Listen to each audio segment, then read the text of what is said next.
salah satu tanda kamu belum mencintai diri sendiri. Nah, Love Yourself hadir sebagai wadah bagi kamu yang mulai kehilangan jati diri kamu. Love Yourself merupakan forum independen yang beranggotakan pemuda dan pemudi dari berbagai latar belakang. Komunitas ini dibentuk untuk menjadi ruang bertumbuh dan sinergi bersama. Komunitas yang kini sudah melebarkan sayapnya menjadi sebuah yayasan, dibuat sebagai sarana peningkatan kompetensi diri dalam rangka menyiapkan pribadi yang lebih baik di masa depan. Serta menjadi wadah untuk sharing dari berbagai kalangan yang memiliki kegelisahan yang sama terkait kesehatan mental. Kamu sadar bahwa kita sulit untuk mencintai orang lain jika kita tidak bisa cinta dengan diri sendiri. Tujuan berdirinya Love Yourself untuk mengedukasi orang-orang untuk memiliki kesadaran mengenai pentingnya kesehatan mental. Dengan adanya pengetahuan, maka orang akan dengan mudah menyadari. Dengan timbulnya kesadaran, maka stigma negatif mengenai permasalahan psikologis dapat dikurangi.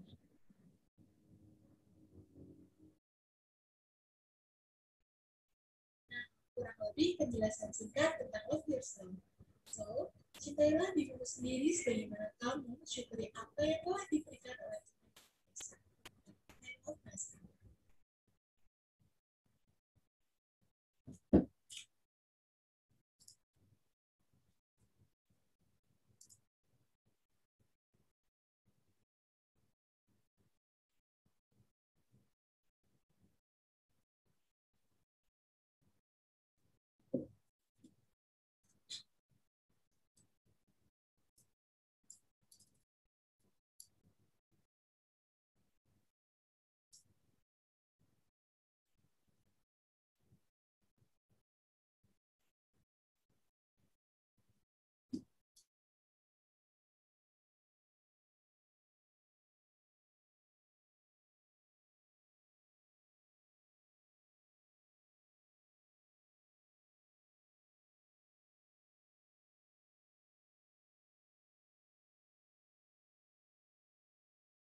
Tuhan.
Baik, bismillahirrahmanirrahim. Assalamualaikum warahmatullahi wabarakatuh. Pertama-tama, mari kita panjatkan puji dan syukur kehadirat Allah Subhanahu wa Ta'ala yang telah melimpahkan rahmat dan hidayahnya kepada kita, sehingga kita dapat berkumpul pada siang hari ini dalam keadaan sehat walafiat. Selamat siang peserta semuanya. Terima kasih sudah hadir pada acara hari ini. Untuk teman-teman di sini diharapkan on cam juga memakai virtual background-nya ya, agar kita di sini dapat melihat satu sama lain. Dan selama acara berlangsung, jika belum diperkenankan untuk bicara, tolong di-off-kan dulu mic-nya.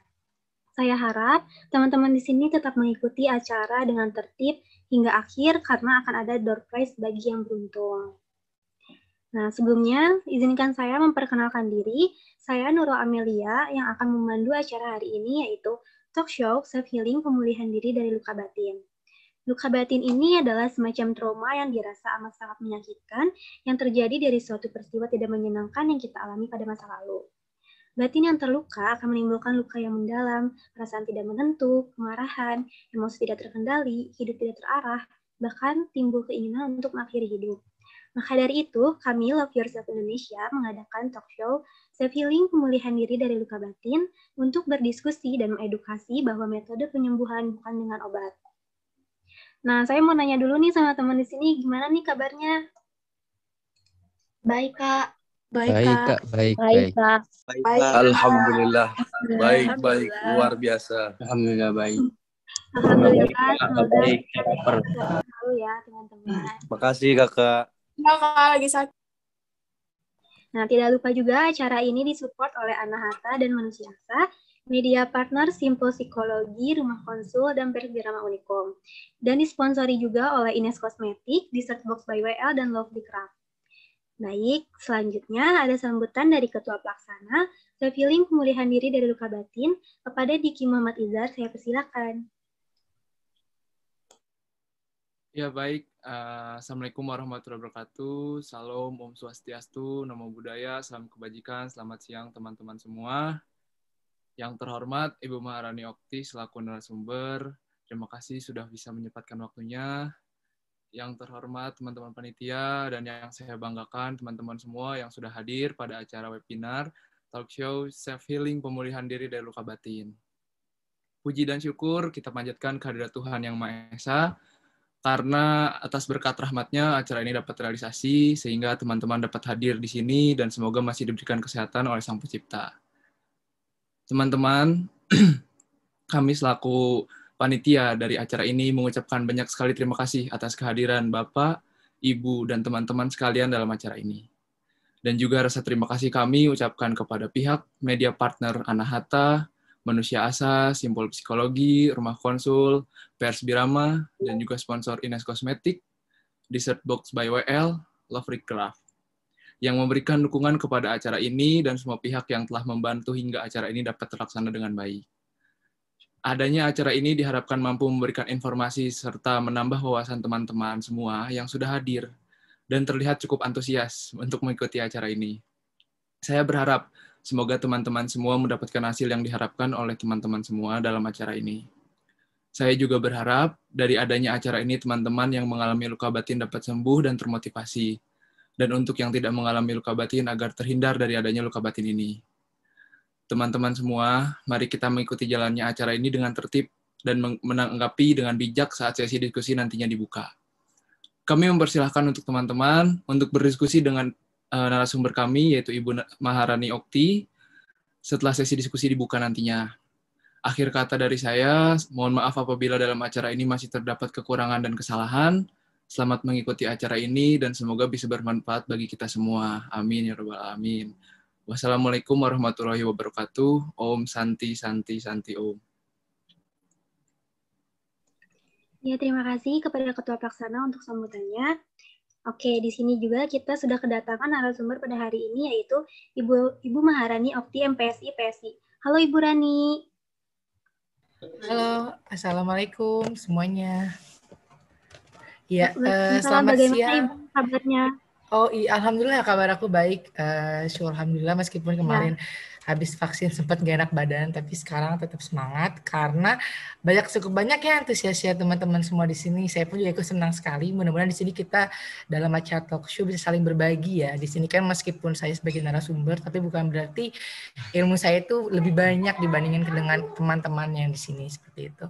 Saya sapa sekalian, terima kasih sekali lagi untuk ketua panitia yang telah menyelenggarai semua acara ini dan para sponsor tentunya dan juga para peserta sekalian seperti itu. Harapannya semoga lancar ya acara kita semuanya. Amin Bu, Terima kasih. Iya. Terima kasih Bu. Iya. Mungkin sebelum masuk ke materi nih, saya mau nanya dulu sama teman-teman semua. Di sini ada yang tahu Ines Kosmetik atau sudah pakai Ines Kosmetik belum ya? Tahu, Kak. Ya mungkin di sini ada yang tahu, ada juga yang pakai, dan ada juga mungkin yang belum tahu ya. Nah, karena itu saya akan panggilkan Mbak Erma untuk memperkenalkan Ines Kosmetik. Untuk itu Mbak Erma saya persilakan. Ya, terima kasih Kak. Baik, Assalamualaikum warahmatullahi wabarakatuh. Waalaikumsalam warahmatullahi wabarakatuh. Salam sejahtera ya untuk kita semua. Yang terhormat para pemateri webinar Love Yourself also Self Healing hari ini ya. Yang terhormat juga para panitia serta para peserta webinar Love Yourself Self Healing hari ini. Bahagia sekali ya saya diberikan kesempatan menjadi kegiatan hari ini sebagai sponsor. Perkenalkan saya Erma sebagai perwakilan dari Ines Kosmetik. Ines adalah brand asli Indonesia ya Kak ya, yang merupakan brand produk lokal nih ya, yang berdiri tahun 1998 di Malang, Jawa Timur. Ines merupakan produsen kecantikan kosmetik, di mana fokus produksinya meliputi produk perawatan kulit, baik skincare, kuratif, maupun body care. Untuk kualitas bahan serta pengolahannya sudah teruji secara klinis oleh BPOM dan sudah sertifikasi halal oleh MUI ya. Nah, misi kami adalah untuk mempercantik wanita-wanita di Indonesia nih ya, untuk memiliki kulit yang sehat tentunya dan juga glowing nih ya Kak ya. Nah, bagi para peserta nih ya yang ingin mengetahui tentang produk Ines, kita bisa di-download di Play Store ya, di My Ines. Dan bila ingin berbelanja online, kita bisa di Ines Official Shop ya Kak, yang ada di Shopee, Lazada, JD.id, Tokopedia, dan masih banyak lagi nih ya Kak ya. Nah, ada spesial info yang datangnya dari exfoliating lotion ya Kak ya, seperti yang di video saya ini. Itu merupakan pembersih penyegar satu langkah Kak, tanpa bilas ya. Itu untuk kulit kusam bagus banget ya. Selain untuk kusam, dia juga bisa membuat glowing kulit ya Kak ya. Kandungannya ada kandungan AHA untuk menyerahkan kulit, ada kandungan allantoin sama ekstrak wheat hazel ya Kak ya, yang untuk membantu meringkas pori-pori sama meregenerasi sel-sel kulit mati. Itu bagus banget nih ya Kak ya. Pakainya bisa seminggu 2 kali saja nanti. Nah, untuk pembelian exfoliating lotion Kak, nanti ada voucher ya senilai 20%. Nanti caranya di screenshot Kak, nanti dikirim via WA saya ya Kak ya. Di situ udah di screenshot, di vouchernya itu sudah ada WA saya sekalian ya Kak ya. Nanti bisa japri saya atas nama Erma ya Kak ya. Nanti untuk pembelian exfoliating lotion, pembelian 125.000 nanti free ongkir di seluruh Indonesia ya Kak ya. Nah, tak lupa juga nih, bila berkesempatan nih jalan-jalan di toko-toko terdekat, nanti bisa banget ya, juga banyak banget itu untuk diskon-diskonnya ya Kak. Nanti bisa dicek dan dicek ya di e-commerce-nya Ines tadi ya. Nah, demikian yang dapat saya sampaikan. Terima kasih atas perhatiannya. Salam sehat, sukses selalu untuk kita semua. Wassalamualaikum warahmatullahi wabarakatuh. Waktu saya kembalikan Kak. Terima kasih. Terima kasih kepada Mbak Erma atas penjelasannya. Semoga setelah penjelasan Mbak Erma tadi, teman-teman di sini tertarik untuk membeli produk terbaru dari Ines ya, yaitu Exfoliating Lotion. Nah, sekarang saya akan membacakan CV dengan sumber kita hari ini. Ada panitia, boleh di-share screen.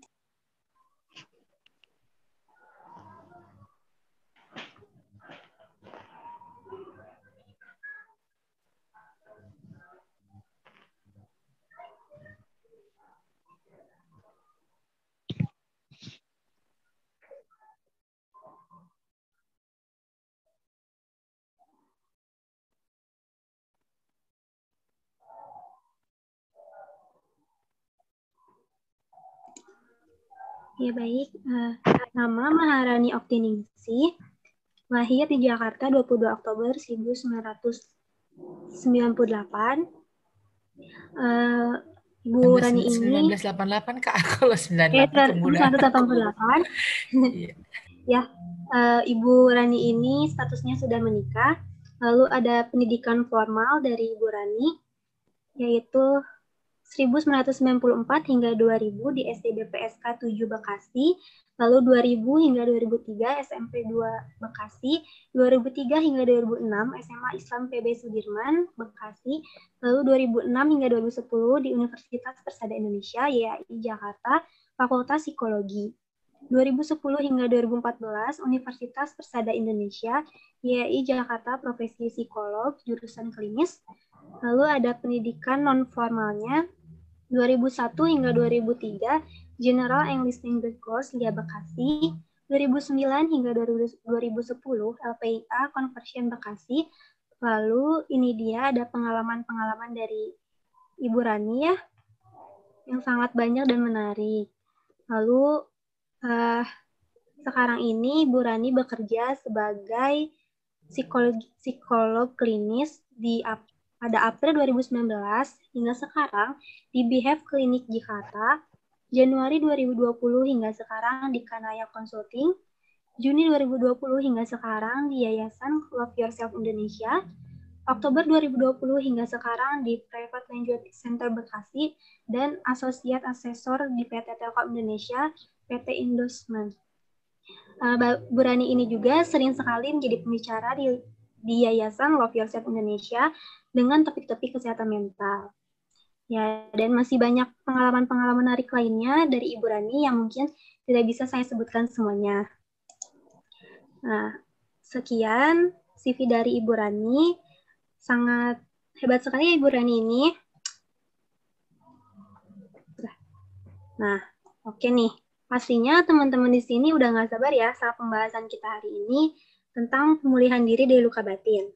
Jadi, untuk mempersingkat waktu, langsung saja saya persilakan untuk Ibu Rani. Oke, Assalamualaikum warahmatullahi wabarakatuh. Selamat siang untuk teman-teman sekalian, untuk para bapak dan ibu yang telah berkenan hadir. Dan sekali lagi terima kasih sekali untuk Mbak Moderator yang cantik, Mbak Nurul yang sudah memandu acara pada siang hari ini ya. Oke, di sini teman-teman, saya ini Maharani Okti, seperti telah disampaikan oleh Mbak Nurul. Saya di sini bergabung dengan komunitas Love Yourself Indonesia, dan kami Love Yourself Indonesia ini banyak sekali membahas mengenai kesehatan mental, sehingga untuk teman-teman di sini diharapkan ya untuk bisa add Love Yourself Indonesia untuk mendapatkan kisah-kisah seputar kesehatan mental seperti itu. Oke, di sini untuk teman-teman sekalian, jika memang acara ini dirasa cukup membantu teman-teman, bisa bantu share juga ya di medsos kalian, di story kalian, di story IG ataupun di Facebook atau dimanapun juga, dengan juga selain @loveyourself Indonesia, bisa juga untuk nge-tag namaku juga @maharani_okti seperti itu. Oke, di sini tema pembahasan kita pada siang hari ini adalah self healing, pemulihan diri dari luka batin. Untuk teman-teman di sini udah familiar belum ya ketika mendengar kata self healing ini? Kira-kira apa nih yang terbesit dari teman-teman nih ketika mendengar kata self healing? Ada mungkin yang bisa berkomentar di chat mungkin untuk dituliskan jawabannya, ataukah mungkin kakak-kakak di sini sudah menjalankan self healing sendiri, bisa melalui media sosial yang ada, atau mungkin melihat dari internet, kayak gitu kan banyak ya, kayak gitu. Silakan bisa di-share ya, di-drop di kolom chat seperti itu. Oke, untuk mempersingkat waktu, kita bisa langsung next aja ya kakak ya. Oke, di sini ada quote dari saya, yakni kita tidak perlu berusaha untuk menghapus masa lalu untuk mendapatkan masa depan cerah. Masa lalumu akan terus ada, namun maknai semua itu dengan lebih baik. Izinkan hati yang bijak terus tumbuh di dalam dirimu yang terluka. Seperti itu. Terima kasih untuk teman-teman yang telah memberikan jawaban menarik. Kalian semua nih cukup menarik nih ya. Jawabannya ada di kolom chat. Udah pada paham berarti ya kurang lebih ya arti dari self healing. Nah, ini sebelum kita membahas lebih jauh tentang self healing, mungkin ada baiknya kita mendengarkan prolog terlebih dahulu ya sebelum kita mengarah ke self healingnya seperti itu. Dan di sini biasa kalau terkait dengan self healing, biasanya kan terkait juga ya dengan kata-kata trauma, luka batin seperti itu ya, yang seperti yang disampaikan oleh teman-teman di sini, penyembuhan diri dari luka batin yang dilakukan oleh diri sendiri seperti katanya Kakak Wanda Hamidah, ada Kakak Pertiwi juga penerimaan diri sendiri, dan ada banyak nih, mohon maaf yang tidak bisa disebutkan satu-satu gitu ya. Dan di sini jadi ada Kak Khairul Ihsan juga bilang penyembuhan diri sendiri, Kak Latifah menghilangkan trauma, cukup banyak sekali ya. Dan di sini boleh lanjut ya Kakak ya, untuk next seperti apa? Iya. Di sini adalah sharing is caring. Welcome to webinar talk show self healing pemulihan diri dari luka batin. Sesi Zoom ini berisikan pemaparan terkait dengan materi sehingga tidak diperkenankan membagikan materi ini tanpa seizin saya sebagai narasumber. Dan acara ini berlangsung kurang lebih 90 menit dan harap untuk mute mic kalian saat materi disampaikan. Let's enjoy the moment. Oke, silakan lanjut Kakak Rafif. Iya. Terima kasih sekali. Seperti tadi yang saya sampaikan, tema kita membahas pada siang hari ini berhubungan dengan self healing. Jadi di sini ketika kita berhubungan dengan self healing tentu pasti sudah sangat berkaitan erat gitu ya dengan yang namanya trauma seperti itu. Dan di sini ketika setiap hari misalkan gitu ya, kita selalu bertemu nih dengan masalah-masalah atau mungkin hambatan-hambatan baik yang nyata ataupun tidak nyata, kan kita kan perlu juga gitu ya memiliki keterampilan untuk mengelola pikiran dan juga perasaan kita agar tidak mengalami suatu hambatan dalam psikologis kita. Dan terkadang untuk teman-teman di sini suka ada nggak sih ya kayak berdialog gitu dalam diri sendiri. Mungkin yang satunya itu berdialog membela dirinya gitu kan. Tapi satunya lagi di sisi lain ada yang menyalahkan dirinya sendiri gitu.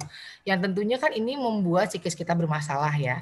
Jadinya bawaannya kita nggak enak tidur, nggak bisa tidur, insomnia, kayak gitu-gitu ya. Dan juga mungkin merasa adanya perasaan tidak damai, kayak gitu-gitu. Dan biasanya kita itu di sini itu tidak berfokus gitu kepada penyelesaian masalah.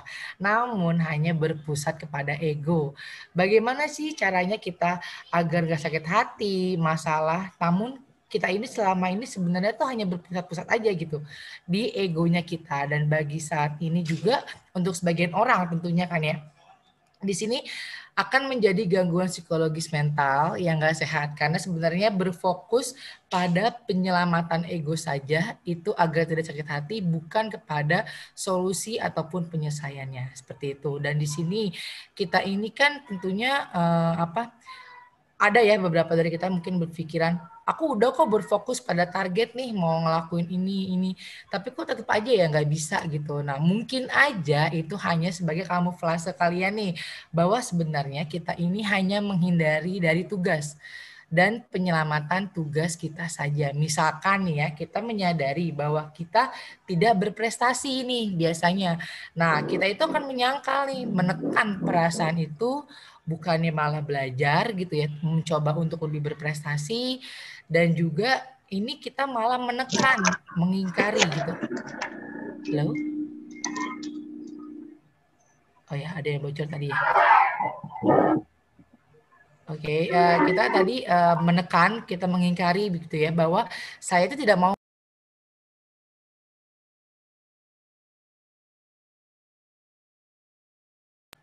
Oke, saya kena mute tadi. Karena mungkin tadi ada bocor kali ya, maka di mute semua oleh kakak peserta, kakak panitia, terima kasih ya. Dan di sini saya lanjutkan lagi ya, terkadang itu kan kita mengingkari nih bahwa kita itu nggak mau untuk berkata dengan orang-orang yang nantinya itu akan mengomentari diri kita gitu. Dan biasanya orang-orang yang melakukan mekanisme diri yang tidak pas, melakukan penghindaran-penghindaran dari tugas yang mereka hanya seenaknya saja gitu kan. Itu biasanya kan membuat ego dan diri mereka lemah dan juga tentunya rentan terhadap masa depan seperti itu. Dan di sini juga tentunya kita ini ketika berhubungan dengan traumatik gitu ya, mungkin definisi dari traumatik masa lalu dulu nih yang kita harus lebih melihat. Di mana peristiwa traumatik ini yang membuat kita memiliki dua pilihan. Pertama itu kita jatuh tersungkur dengan tidak berdaya, ataukah kita mengalami gangguan, atau kita malah menjadi orang yang lebih naik tingkat, lebih ke atas, lebih baik dari sebelumnya.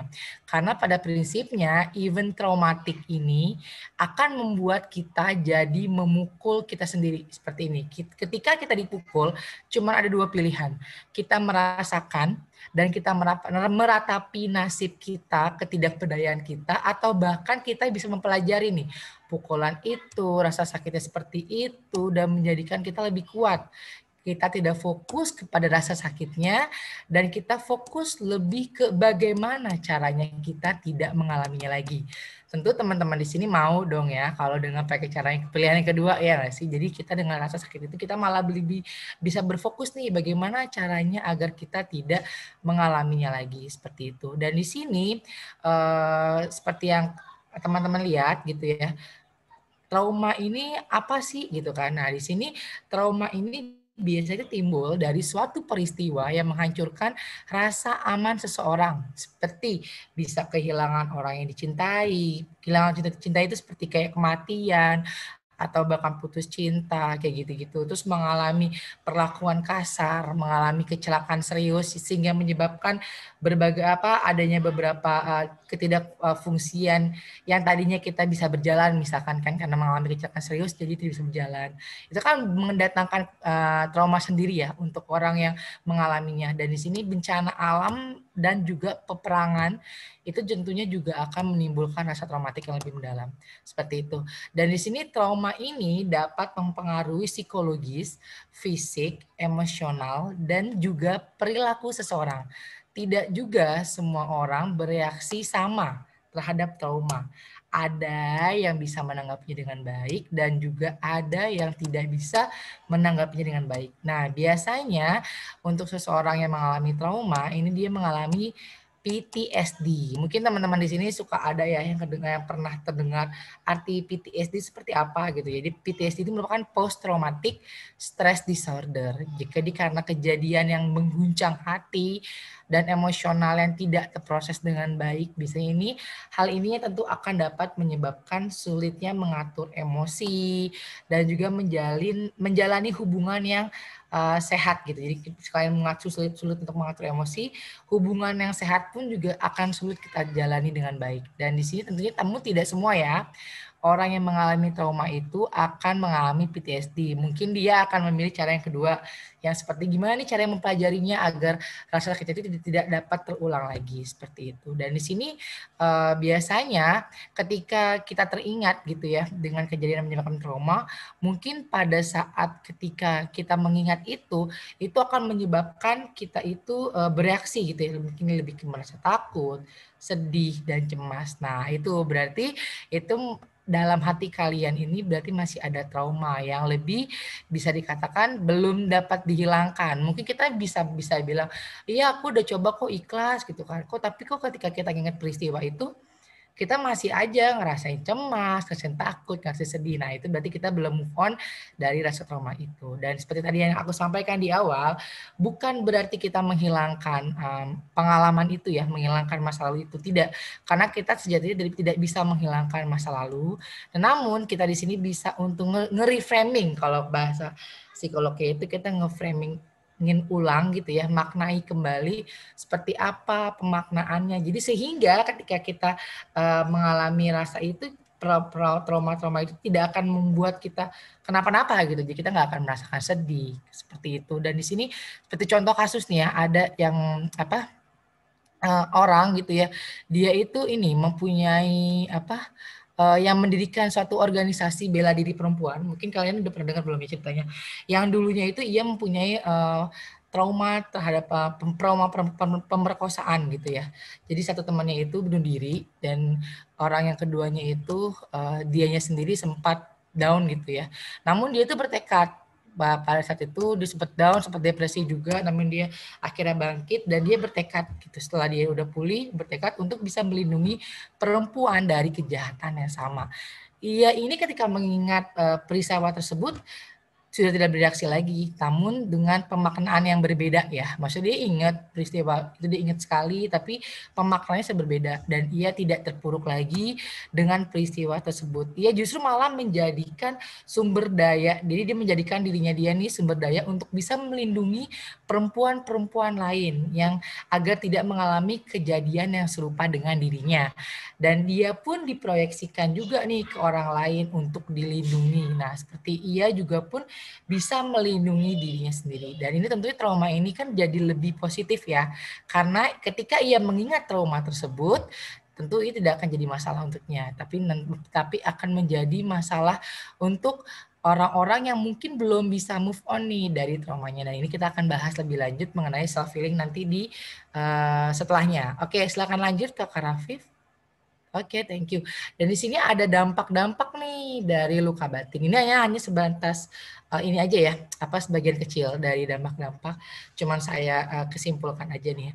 Jadi di sini seperti adanya dada terasa sakit kepala, kemudian juga depresi dan juga kecemasan, menarik diri dari lingkungan sekitar, kemudian juga kita adanya peningkatan atau penurunan dari nafsu makan. Dan di sini tentunya menurunnya juga kualitas tidur. Dan di sini kita pun juga kemungkinan yang akan kita dapati ketika kita terus-menerus tidak diperbaiki gitu ya, luka batinnya. Nah, ini kemungkinan untuk mengakhiri hidupnya ini akan lebih gampang atau lebih mudah terjadi seperti itu. Silakan lanjut, Kakak Rafif. Oke, di sini ketika kita berbicara tadi mengenai traumatik masa lalu gitu ya, trauma ataupun bisa dibilang kayak luka batin ketika di masa lalu gitu ya, ini ada sangkut pautnya dengan self healing yang akan kita bahas pada siang hari ini. Karena di sini menurut sebagian para ahli gitu ya, self healing ini tentu sangat-sangat bisa membantu gitu. Dan menurut yang saya pelajari juga gitu ya, di sini self healing ini kan sebuah proses gitu untuk penyembuhan diri dari luka batin. Dan biasanya tuh luka batin ini tidak akan bisa diselesaikan gitu aja gitu ya, berkat adanya sebagian orang yang pada umumnya berkaitan dengan kehadiran orang lain. Dan di sini saya mengutip gitu ya, mengutip dari pendapatnya dokter psikologi gitu ya. Beliau berpendapat bahwa self healing ini merupakan teknik atau intervensi yang dilakukan ketika muncul masalah atau gangguan psikologis, dilakukan ketika dirasa ada pikiran atau perasaan yang cukup mengganggu aktivitas dan fungsi sehari-hari. Dan yang kedua adalah self healing ini merupakan sebuah proses gitu untuk menyembuhkan diri dari luka batin, dan metode ini dilakukan seseorang yang menyimpan luka batin yang dapat mengganggu emosinya. Jadi di sini teman-teman udah kelihatan dong ya, udah mulai kebuka nih perlahan kulitnya seperti apa nih self healing kayak itu. Dan kita bisa lanjut lagi mungkin ke Kak Rafif. Oke, di sini mengenai self healing ini gitu ya. Tentu kalian juga pasti suka mendengar kata forgiveness ini sendiri. Apa sih yang dinamakan dengan forgiveness? Dan di sini saya akan memberikan gitu ya macam-macam self healing yang bisa dilakukan secara mandiri gitu. Dan tapi tentunya kalau misalkan ketika dilakukan dengan mandiri, tentunya kalau ketika ini tidak bisa diselesaikan lebih lanjut, bisa untuk menghubungi seseorang yang profesional di bidangnya gitu. Mungkin konselor, psikolog, atau bahkan psikiater sekalipun. Oke, di sini misalkan gini, ketika ada seseorang, ia itu tidak suka gitu ya dengan dirinya. Dia itu nggak suka sama dirinya, tapi ia proyeksikan dengan tidak menyukai anaknya. Nah, beberapa kasus biasanya ibu yang seperti ini nih ditemukan dari anak yang dulunya dianiaya juga sama ibunya. Atau ia tidak suka dengan ibunya karena ia tidak suka dengan ibunya, tapi tentunya ibunya itu merupakan bagian dari dirinya. Makanya ia berpendapat bahwa ia tidak suka kepada dirinya karena ibunya bagian dari hidupnya. Sehingga ketidaksukaan terhadap ibunya itu membuat dia tidak menyukai dirinya sendiri karena ibunya bagian dari dirinya. Dan hal tersebut menyebabkan ia membenci ibunya, tapi juga membenci dirinya sendiri ya. Dan lagi-lagi kalau dia membenci dirinya itu sesuatu yang menyakitkan. Sehingga ia pun harus memproyeksikan itu keluar dengan cara apa nih? Eksternalisasi membenci orang lain. Nah, ini itu kan tentu bisa beruntut ya, mau sampai kapanpun gitu. Dan kita bisa kenali diri kita apa nih yang masih merongrong nih kalau seandainya muncul misalkan dalam konteks tadi pengasuhan mungkin ya, mungkin di sini mudah-mudahan ibu orang tuanya ayah ataupun ibunya bisa memberikan pengasuhan yang baik ya, yang positif. Nah ini berarti ada apa nih yang salah nih kalau misalkan kita konteksnya itu kok kita sulit banget ya bisa memberikan kepercayaan kepada orang lain. Oh mungkin kita itu ada traumatik nih terhadap rasa kepercayaannya dengan orang lain seperti itu. Jadi banyak banget nih harus dikulik terlebih dahulu. Dan di sini yang pertama kita lakukan itu bukan menghilangkan pengalaman itu ya, tetapi kita ini bisa bersahabat dengan mereka. Dengan cara apa? Yaitu dengan cara memaafkan. Yang pertama itu tentu kita bisa mengenali terlebih dahulu dan juga kita mengakui dan menerima diri lalu bersahabat. Dan di sini kita tidak mungkin juga ya bisa bersahabat sebelum memaafkan. Jadi sebenarnya kunci utamanya itu adalah memaafkannya ini. Dan di sini kita juga belum bisa memaafkan kalau kita belum mengenali. Nah, oleh karena itu kita harus kenali terlebih dahulu dari mana hal itu berasal. Kalau kita sudah bersahabat, itu tentu akan terasa lebih damai. Cara mudah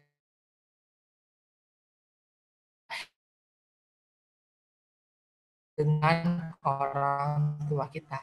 Karena kalau kita sudah memaafkan, baik kembali lagi nyari perhatian juga tidak akan seperti itu. Dan di sini, oke, Pak Aditya, aku takutnya sinyal aku jadi takutnya nggak terdengar. Tolong kasih tahu ya di kolom chat kalau seandainya suara aku tidak terdengar dengan baik seperti itu.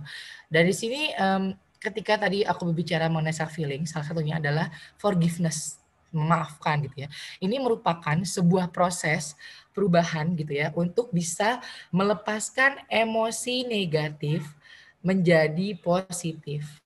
Sehingga membuat orang menjadi berempati, menjadi lebih bersimpati, dan tentunya bisa melakukan hal-hal kebajikan seperti itu. Dan silakan lanjut Kakak Rafif. Oke. Ketika forgiveness ini berbicara tentang forgiveness banyak banget sih sebenarnya ya yang bisa kita lakukan dari forgiveness ini, tapi karena ini berhubung kita self talk show gitu ya, bukan lagi pelatihan, jadi aku ngambil poin-poinnya pentingnya aja yang bisa mungkin kalian lakukan secara pribadi. Dan di sini adalah aku mengambil yakni adalah dari forgiveness ini meditasi cinta kasih. Ini merupakan dari salah satu rekan sejawat saya senior yakni Abdul Ghani gitu ya. Di sini beliau itu mengutarakan gitu, Asep Hairul Ghani berkata bahwa dengan meditasi cinta kasih itu bisa membuat kita perlahan memaafkan seseorang. Caranya seperti apa sih?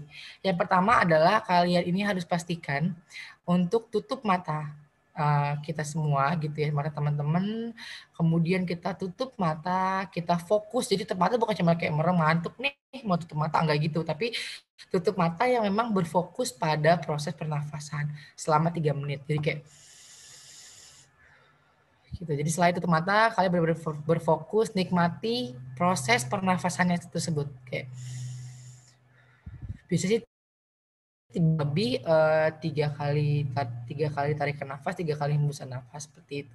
Atau bahkan bisa lebih ya. Dan ini di sini kurang lebih ketika kalian sudah mulai siap, sudah mulai rileks gitu ya. Kalian ini bisa perhatikan perhatian kalian semua ini kepada ubun-ubun kalian. Ubun-ubun di sini ya, di daerah kepala gitu ya. Jadi sambil kalian merem gitu ya 3 menit gitu, fokus, tarik nafas. Ubun-ubun di sini di daerah kepala gitu ya, sambil kita mengarah ke kanan. Nanti ketika kita sudah berfokus, nanti kita akan lebih merasakan ubun-ubun itu kayak mulai berdenyut gitu ya, kayak gitu, gimana kayak denyutnya kayak kayak mengeluarkan sensasi yang berbeda gitu ya. Nah itu kita ketika kita sudah merasakan seperti itu, kita mulai untuk mengucapkan rasa terima kasih kita dengan kembali mengarahkan tangan ke atas kepala kalian semua gitu ya. Berterima kasihlah dan ungkapkan alasan Anda dalam berterima kasih karena telah berjasa kepada Anda. Nah, di sini kita bisa ngomong, wahai ubun-ubunku, saya berterima kasih sekali kepada kamu bahwa kamu telah hadir selalu bersama dengan saya. Kita terus gitu mengucapkan terima kasih karena berkat dengan ubun-ubun ini, dengan kepala ini kan kita semua pusatnya itu informasi, pusat berpikir dari sini ya. Nah, kita mengucapkan terima kasih kita karena apa, bla bla bla seperti itu. Kemudian kita juga meminta maaf atas tindakan yang pernah Anda lakukan kepada diri Anda, baik dengan sengaja ataupun tidak sengaja. Dan di sini ketika minta maaf gini, misalkan ya, wahai ubun-ubunku, terima kasih sekali karena kamu selalu hadir dalam hidupku. Kamu bisa selalu memberikan ide-ide cemerlang untukku. Dan sekali lagi, maafkan aku yang seringkali memaksa kamu untuk terus berpikir keras, untuk berpikir terhadap target, baik itu terhadap target perkuliahan, target pekerjaan, atau target dalam kehidupan apapun juga. Dan kita yang terakhir, doakan diri Anda untuk bisa mendapatkan kebaikan, kebahagiaan, kedamaian, kesejahteraan, cinta, dan keberlimpahan. Jadi kita langsung mendoakan kayak, oke, saya berharap untuk saya, untuk diri kita, untuk bisa mendapatkan kebaikan, kebahagiaan, dan kita ucapkan semuanya itu. Apa harapan-harapan kita, doa-doa kita seperti itu. Ini dinamakan dengan meditasi cinta kasih. Mungkin teman-teman bisa kembali untuk membacanya dan mengulangi kembali seperti apa sih meditasi cinta kasih. Nah, ini bisa dilakukan. Seperti itu. Silakan lanjut Kak Rafif. Oke, di sini ada yang namanya gratitude. Mungkin teman-teman udah familiar juga ya dengan kata gratitude. Karena kan biasanya selama ini orang itu sering dikaitkan dengan gratitude journal. Oke, dan dinamakan dengan gratitude ini apa sih sebenarnya gitu ya. Nah, di sini gratitude ini merupakan gambaran seseorang gitu agar mereka mampu memiliki sikap yang positif dan niatan yang baik di dalam kehidupan mereka. Seperti itu. Dan di sini untuk teman-teman perlu ketahui gitu ya, banyak sekali manfaat yang bisa didapatkan dari gratitude ini. Dan di sini kita ini lebih menggambarkan gitu ya, mengarahkan kepada upaya untuk menjadikan segala hal yang ada di dalam kehidupan menjadi hal yang positif. Jadi otomatis gratitude ini lebih menumbuhkan yang pertama sikap positif, yang kedua adalah mengurangi rasa ketidakpuasan, dan yang ketiga adalah memperbaiki pikiran yang negatif. Oleh karena itu gratitude ini banyak juga yang disandingkan dengan pembuatan gratitude journal seperti itu ya, karena mungkin kali teman-teman banyak juga yang mendengarkan seperti ini. Dan di sini saya pun juga akan memberitahukan nih kepada kalian seperti apa sih gratitude yang macam-macamnya gitu. Di sini halo, oke. Di sini ada macam-macam gratitude sebenarnya ya, tapi di sini aku akan ambil ada 2. Mungkin boleh dilanjut Kak Rafif. Oke, thank you. Di sini yang pertama adalah saya akan membahas mengenai gratitude as moral motive, di mana adalah kondisi seseorang bersyukur atas bantuan yang telah diterima dan berusaha membalas kebaikan tersebut dengan hal yang positif. Seperti itu ya. Jadi di sini ada 2 nih cara yang bisa kita lakukan, yakni yang pertama adalah membuat jurnal rasa syukur yang berisikan tentang tulisan yang membuat seseorang lebih bersyukur. Dan hal ini bisa teman-teman lakukan selama 4 kali dalam seminggu dengan rentang waktu 3 minggu.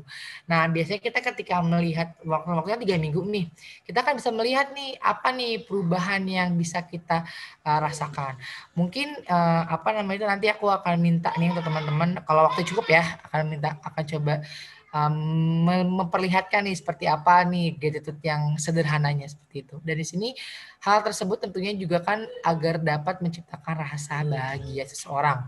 Dan yang kedua adalah dengan menulis surat terima kasih atau surat rasa syukur kepada seseorang yang telah memberikan pengaruh yang positif dan dapat membacakan surat tersebut kepada orang yang dituju secara langsung. Oke, teman-teman di sini siapa yang udah mungkin pernah melakukan ini? Bagi yang belum, jangan lupa ya dilakuin karena ini merupakan self healing yang bisa dikatakan mudah dan juga bisa menyenangkan juga orang lain seperti itu.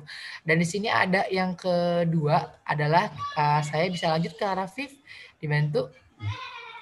Oke, yang kedua adalah gratitude as moral responser. Dalam artian di sini kondisi seseorang mengekspresikan gratitude kepada orang yang telah memberikan bantuan dan akan menguatkan perilaku prososial di masa yang akan datang. Ada dua caranya nih yang bisa kita lakukan, yakni yang pertama adalah menghitung gitu ya sebanyak mungkin setiap hal yang memberikan keberkahan dalam kehidupan saat sedang melakukan aktivitas sehingga hal tersebut dapat membantu menumbuhkan rasa syukur. Dan di sini untuk teman-teman yang kedua nih bisa juga dilakukan dengan mengucapkan terima kasih kepada setiap orang yang telah menolong dan berbuat baik kepada yang bersangkutan. Dan di sini ucapan terima kasih dapat diberikan secara langsung ataupun tidak langsung. Oke, di sini kira-kira teman-teman juga pasti paham dong ya. Kira-kira udah berpikir belum? Kira-kira apa nih mau aku sebutkan gitu sebagai rasa syukur aku? Nah, itu mungkin bisa teman-teman simpan gitu ya. Mungkin nanti kita akan bahas ketika waktunya akan cukup untuk kita bahas. Dan yang ketiga, mungkin bisa bantu lagi Kak Rafif untuk memperlihatkan self healing apa nih yang ketiga? Oke, yang ketiga ini adalah self compassion. Mungkin di sini teman-teman udah pada dengar, mungkin juga ada yang udah juga ataupun makanya belum. Di sini saya menjelaskan mengenai self compassion ini, yakni merupakan pemaknaan serta pandangan dalam diri atas ketidakmampuan yang dimiliki yang sehingga dapat menumbuhkan empati terhadap seseorang yang belum beruntung dan memiliki keinginan untuk menolong seperti itu. Dan di sini simpelnya itu adalah kita ini mempunyai pola pikir yang lebih melibatkan rasa empati kepada orang lain dan diri sendiri sehingga memunculkan kebaikan dengan bisa menolong orang lain seperti itu. Mungkin hal yang seperti ini simpelnya itu kita bisa melakukan gini ya. Ketika kita manfaat dari self compassion tentunya yang pertama adalah menumbuhkan sikap positif, yang kedua adalah menumbuhkan sikap baik kepada diri sendiri dan juga orang lain. Mungkin self compassion di sini bisa juga diartikan dengan pelatihan untuk bisa meningkatkan kemampuan tersebut dengan cara art terapi. Mungkin dari teman-teman suka ada yang dengar, udah pernah ada yang tahu belum tentang art terapi? Di sini aku nggak paham nih teman aku hadir apa enggak. Di sini salah satu rekan aku yang beliau merupakan salah satu lebih dominan menggunakan art terapi sebagai media terapinya beliau seperti itu. Dan di sini art terapi ini tentunya sangat-sangat bisa membantu kita gitu ya. Karena tentunya dari art terapi ini lebih memberikan ataupun membantu individu merasakan seluruh pengalaman yang dialami dan menumbuhkan kesadaran diri. Kalian mungkin suka juga nggak doodling gambar gitu ya? Misalkan kita lagi dengerin TV, YouTube gitu ya, atau enggak mungkin kita lagi dengerin Zoom dari dosen gitu ya. Terkadang kita megang-megang pulpen atau enggak pensil yang di situ ada di atas secari kertas gitu ya. Kita ngegambar-gambar aja, pas kita lihat gambarnya jadi bintang, terus gambar jadi bulan, jadi gambar apa. Nah, itu merupakan juga secara langsung kita menggunakan art terapi dalam diri kita, tapi mungkin lebih konteksnya yang sesimpel itu ya, sederhana, tapi bukan art terapi yang bersifat terapeutik. Karena kalau untuk bersifat terapeutik itu harus dibantu oleh seseorang yang lebih profesional seperti itu. Dan selanjutnya dari self compassion ini kita lebih bisa mengarah juga nih self healingnya ini, yakni adanya pemberian apa nih, mungkin bisa dilanjut ke Kak Rafif. Yang tidak kalah pentingnya, self healingnya adalah mindfulness. Oke, ini mindfulness belakangan ini ya sangat-sangat booming sekali ya. Wah, mindfulness karena lebih dikaitkan dengan yoga gitu-gitu ya. Karena kita memang lebih ke konsep mindfulnya itu sendiri. Dan di sini mindfulness itu seperti apa sih gitu ya? Mungkin kalau ya teman-teman kalian lihat di depan gitu ya, kalau ketika berhubungan pengalaman dengan mindfulness ini ada mungkin pada setiap orang dilakukan atas dasar kesadaran. Jadi intinya poin utamanya adalah lebih peningkatan kesadaran yang berfokus pada pengalaman saat ini dan penerimaan pengalaman tanpa memberikan tanggapan ataupun penilaian. Jadi kayak nggak ada judgmental gitu ya. Dan di sini kalau biasanya mindfulness ini lebih melibatkan kemampuan seseorang gitu yang secara sadar sepenuhnya pada suatu pengalaman dan tentunya sengaja dibawa nih dengan cara yang lembut, tanpa penghakiman dan penuh dengan penerimaan.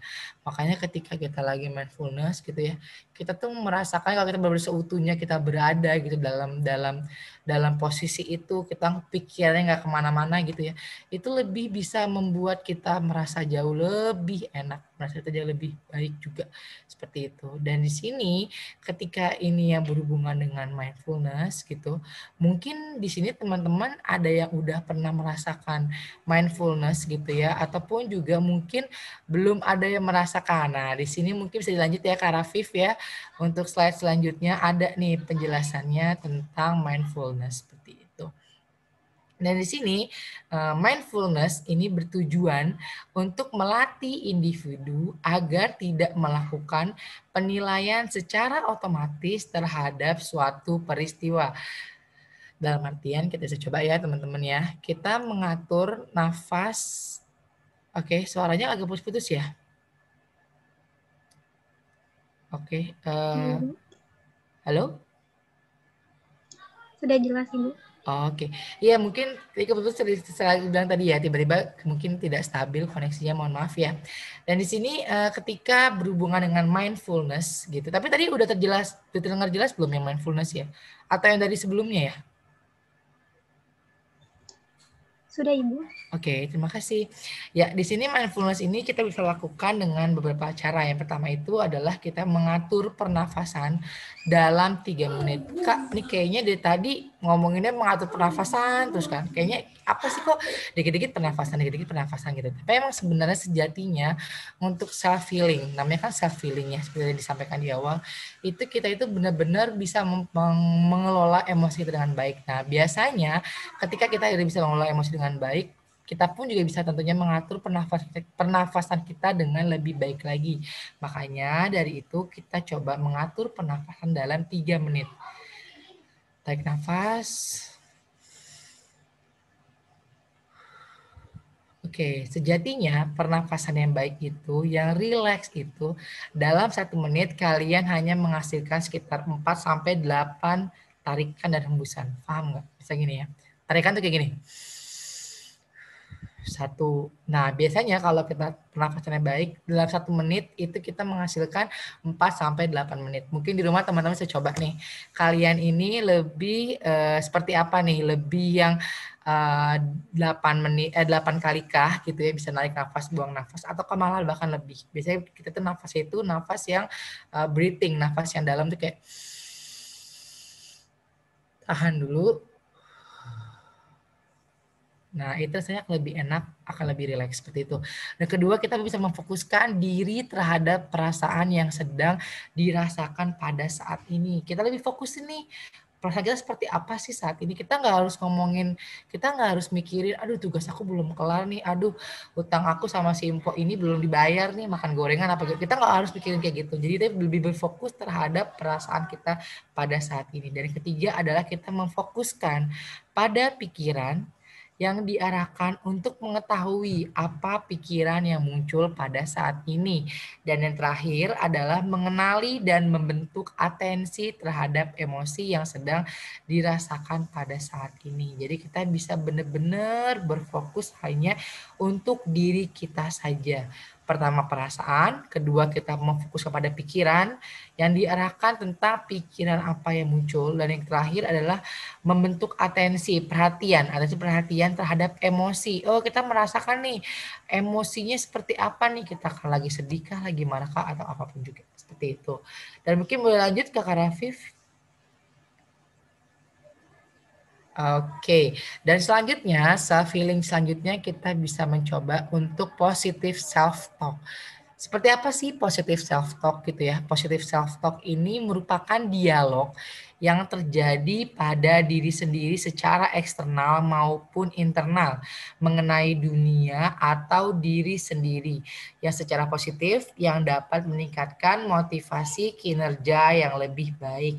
Di sini ketika kita berbicara mengenai kinerja bukan berarti kinerja seseorang ketika di pekerjaannya saja di perkantoran, tapi ketika kinerja kita di perkuliahan seperti apa. Mungkin teman-teman di sini suka pernah ada yang melakukan self talk kah gitu ya.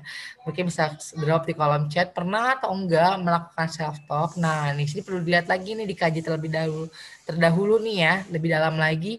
Sebenarnya yang kalian lakukan ini self talk-nya udah positif atau belum gitu ya. Tentu juga teman-teman ketika berhubungan dengan self talk mungkin juga pernah juga nih mendengar kata katarsis. Oh, mau katarsis nih, katarsis. Nah, sebenarnya kan ini semua harus lebih diarahkan kepada hal-hal yang lebih positif kayak gitu. Oke, kemudian di sini ketika kita berhubungan dengan positive self talk gitu ya. Mungkin bagi sebagian teman-teman di sini juga pernah memahami nih adanya dialog satu sama lain gitu ya. Dan di sini saya kan lebih mengasih tahu kepada kalian, memberitahukan kepada kalian semua bahwa manfaat dari self talk ini tentu bisa mengubah suasana hati menjadi lebih baik karena banyak dialog positif yang terjadi pada diri seseorang yang menerapkan konsep positif self talk. Nah, di sini jangan sampai kita self talk terus menerus tapi nggak ada tujuannya, nggak ada goalsnya. Yang ada self talknya itu lebih kamu sih lebih menyalahkan gitu. Ya kamu sih dibilang nggak percaya, udah aku bilang jangan diambil. Ya deh aku tahu deh, aku ngerti. Ya maksudnya itu nggak usah ngambil ya. Tapi nggak ada gitu loh ujungnya yang kayak lebih mengarahkan kayak gitu. Nah di sini juga kita akan lebih bahas lebih dalam nih ya seperti apa. Mungkin bisa lanjut nih Kakak Rafif, positive self talk-nya seperti apa? Iya. Oke, terima kasih sekali. Di sini ada positive self talk yang bisa dilakukan, yakni pertama kita ini lebih diarahkan gitu ya untuk memperlihatkan mengenai pemikiran yang tidak logis. Hal ini dapat membantu mereka tentunya ya kalian semua dalam memahami bagaimana dan mengapa dapat muncul pikiran irasional tersebut. Dan tahapan ini dilakukan dengan tujuan agar lebih memunculkan pemikiran bahwa ternyata mereka ini memiliki potensi loh untuk mengubah hal tersebut kayak gitu. Dan di tahapan selanjutnya adalah kita lebih diarahkan gitu untuk bisa menantang diri dalam mengubah pikiran dan juga perasaan yang negatif. Hal ini dilakukan dengan pasien ataupun konsuli gitu ya untuk bisa lebih mengeksplorasi ide dan tujuan yang rasional. Yang tadi nih dilihat nih kita memikirkan pemikiran yang logis nih, kemudian diarahkan langsung ke tujuan yang lebih rasional. Dan biasanya ini itu akan diperkuat untuk bisa mengembangkan pikiran yang rasional dan filosofi hidupnya itu lebih rasional dengan kalimat-kalimat motivasi yang lebih positif. Dan di sini beberapa tahapan tersebut tentunya kan dilakukan dengan pengarahan pikiran irasional dan mengubahnya, jangan lupa ya, mengubahnya menjadi pikiran yang rasional. Nah, bahkan di sini ada beberapa dari kita self talk-nya ini hanya lebih mikirin aja gitu para pikiran irasional tapi tidak mengubah menjadi pikiran yang rasional. Tentunya ini pun membutuhkan bantuan dialog positif pada diri yang terkait hal-hal yang bersangkutan dengan dunia dan diri sendiri. Seperti itu. Dan di sini self healing selanjutnya Kakak Rafif mungkin bisa dibantu untuk next. Iya. Yang bisa kita lakukan adalah expressive writing, di mana ini merupakan teknik psikoterapi kognitif yang berfokus pada kegiatan menulis tentang tentang kondisi emosi yang dirasakan agar dapat membantu meredakan kondisi stres, cemas, dan juga depresi. Jadi di sini siapa dari teman-teman yang suka menulis gitu ya, wah itu keren banget tuh, karena sesungguhnya tidak semua orang suka menulis, seperti saya contohnya. Saya itu suka menulis karena membuat laporan ya, tapi selebihnya kalau untuk menulis menulis hal-hal yang berbau seperti novel, cerpen itu saya belum bisa sih ya. Dan mungkin di sini untuk teman-teman yang suka punya bakat menulis, jangan dianggap sepele loh, karena ini merupakan self feelingnya masing-masing. Oh ini ada yang suka nih, oke keren banget nih. Tapi lebih kayak cerita ke orang lain itu nggak apa-apa juga sih dilakukan. Dan di sini saya pernah memberikan satu ini webinar gitu ya kepada para blogger Indonesia gitu. Keren banget nih, ada juga yang udah self talk dan itu dijadikan puisi. Wah keren banget, thank you buat teman-teman yang udah memberikan tanggapannya, menceritakan gitu, itu boleh banget. Dan di sini ketika para blogger kan pasti udah pada pintar nulis dong ya, dan itu ketika ditanyakan gitu ya, itu merupakan salah satu self healing terbaik mereka, karena nggak semua ya thank you banget nih Kakak Lucy yang udah berpendapat juga nulis sama benar. Nah ini biasanya suka overthinking dan iya, biasanya tuh nggak apa-apa sih kalau kita nulis, suka kayak kemana-mana gitu. Karena kan kita bukan seseorang profesional, itu nggak apa-apa, ditulisin aja segala macam. Itu bisa lebih melegakan perasaan kita. Mungkin kalau dulu mah ya, waktu di zamannya saya tuh diary gitu, nulis diary atau enggak isi testi itu di buku kecil, itu boleh juga nih kayak gitu. Dan ini juga ada di Wattpad tuh, keren banget nih, udah ada hasilnya malah nih ya oke. Suka ingat, oh ya, walaupun kadang masih suka keinget dengan rasa sakitnya. Nah hal ini nih, kalau ketika kita menulis, misalkan kita menulis diary, kan kadang kita lebih seneng ya kalau untuk menuliskan, mengekspresikan hal-hal yang negatif. Saya sedang sedih, saya sedih begini segala macam. Nah itu ketika kita dibacakan lagi, itu mungkin kita akan bisa lebih mempelajari nih. Misalkan nih kita nulis di hari ini, nanti minggu ke depan, minggu berikutnya kita nulis lagi nih hal yang beda gitu. Mungkin kita akan lebih menjadikan diri kita tuh kayak gini. Ya ampun, minggu yang kemarin kenapa kayaknya aku ini banget ya, kayaknya aku galau banget nih, baru ngomongin cowok aja udah ternyata binar-binar gitu kan. Ternyata buktinya tuh minggu depan, minggu berikutnya aku udah kenal lagi gitu dengan orang yang berbeda. Nah itu kan kita kan udah proses pembelajaran dong. Dengan kita menuliskan itu, kita lebih bisa memperlihatkan bahwa kita dulu pernah sakit hati gitu kan, pernah digantungin, misalkan digostingin sama seseorang cowok. Ini kita nggak harus berbau-bau traumatik yang dalam ya. Hal-hal yang sederhana pun kita juga bisa jadikan sebagai ekspresi dari menulis kita, seperti itu. Dan di sini wah, ini banyak banget nih yang ngasih komen. Thank you banget ya untuk kakak-kakak semua, dari kakak Nafiza, terus kakak Efrasia, kakak Pratiwi, keren banget nih semuanya. Oke, thank you ya kakak ya. Dan di sini mungkin bisa dilanjut dulu kakak Rafif gitu. Oke, iya.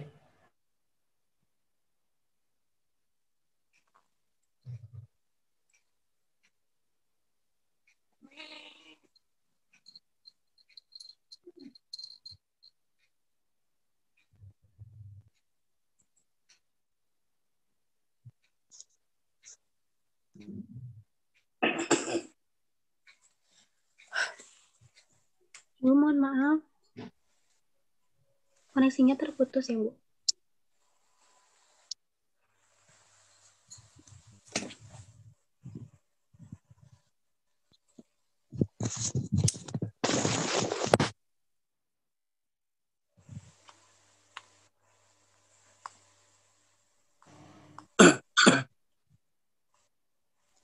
Ditunggu sebentar ya, teman-teman.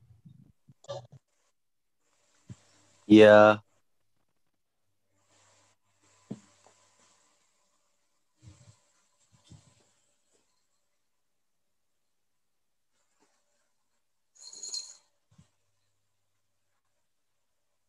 Oke teman-teman, sorry ya, aku sempat kepental. Halo? Teman-teman dengar suaraku? Iya, Ibu. Dengar, Bu. Dengar, Bu. Iya, oke, thank you ya, terima kasih. Maaf sebelumnya kalau tadi sempat kepental. Iya. Tadi relaksasi ini merupakan terapi dengan cara memberikan instruksi gitu ya, kepada seseorang untuk bisa menutup mata dan berkonsentrasi pada pernafasan serta memberikan instruksi gerakan mulai dari kepala sampai kaki secara sistematis seperti itu. Dan di sini mungkin Kakak Raffi bisa di next untuk proses relaksasinya. Ini juga ada yang komen nih kalau nulis kayak gitu suka kayak ngerasa jadi alay. Sebenarnya ya itu dia kan pembelajaran kan. Oh berarti kemarin tuh dulu aku pernah lo sealai ini kayak gitu-gitu. Nah itu mungkin jangan dijadikan sesuatu yang kayak momok yang menggelikan gitu, tapi kayak lebih yang aduh kayaknya itu dulu banget deh aku alay. Sekarang tuh bukan lagi misalkan ya Rani alay, bukan lagi Rani alay, tapi Rani move on gitu kan. Atau mungkin apa cara-cara yang bisa membuat teman-teman tuh kayak ya ampun dia doang ngapain aku perlu tangisin, buktinya aku sekarang dapetin lagi yang baru gitu-gitu. Dan di sini aku ambil contoh relaksasi Benson itu dalam artian ini tuh beliau menjelaskan gitu ya. Banyak sih sebenarnya tipe cara-cara relaksasi, tapi ini aku ambil, aku kutip yang memudahkan kalian. Jadi nggak bikin repot gitu ya. Dan di sini relaksasi ini digunakan dalam pengobatan untuk menghilangkan rasa nyeri, insomnia, kecemasan dan hipertensi, atau mungkin bahkan beberapa rasa-rasa yang lainnya gitu ya, memiliki langkah penerapan. Yang ini merupakan dirancang oleh Benson gitu ya. Di sini yang pertama kita bisa lakukan, ini aku mengutip dari Fikri, bukunya Fikri gitu ya. Di sini yang pertama adalah kita bisa duduk dalam keadaan tenang dan posisi yang nyaman. Jadi nggak bisa tuh teman-teman kalau misalkan seandainya nih kalian mau relaksasi tapi duduknya kayak begini. Ya nggak akan relaksasi gitu. Yang ada kita mau tegang, mereka ketemu sama dosen gitu kan. Yang ada itu duduknya kayak benar-benar tenang gitu, benar-benar relax banget, yang emang cuman ada kita aja, diri kita sendiri gitu. Pengen coba sih, tapi nggak tahu waktunya nggak cukup deh. Pengen nyoba seperti itu. Dan di sini selain dengan duduk yang tenang dan posisi yang nyaman, kita bisa perlahan untuk menutup mata kita. Nah, sebenarnya lebih asik lagi kalau dibarengi dengan musik-musik relaksasi nih.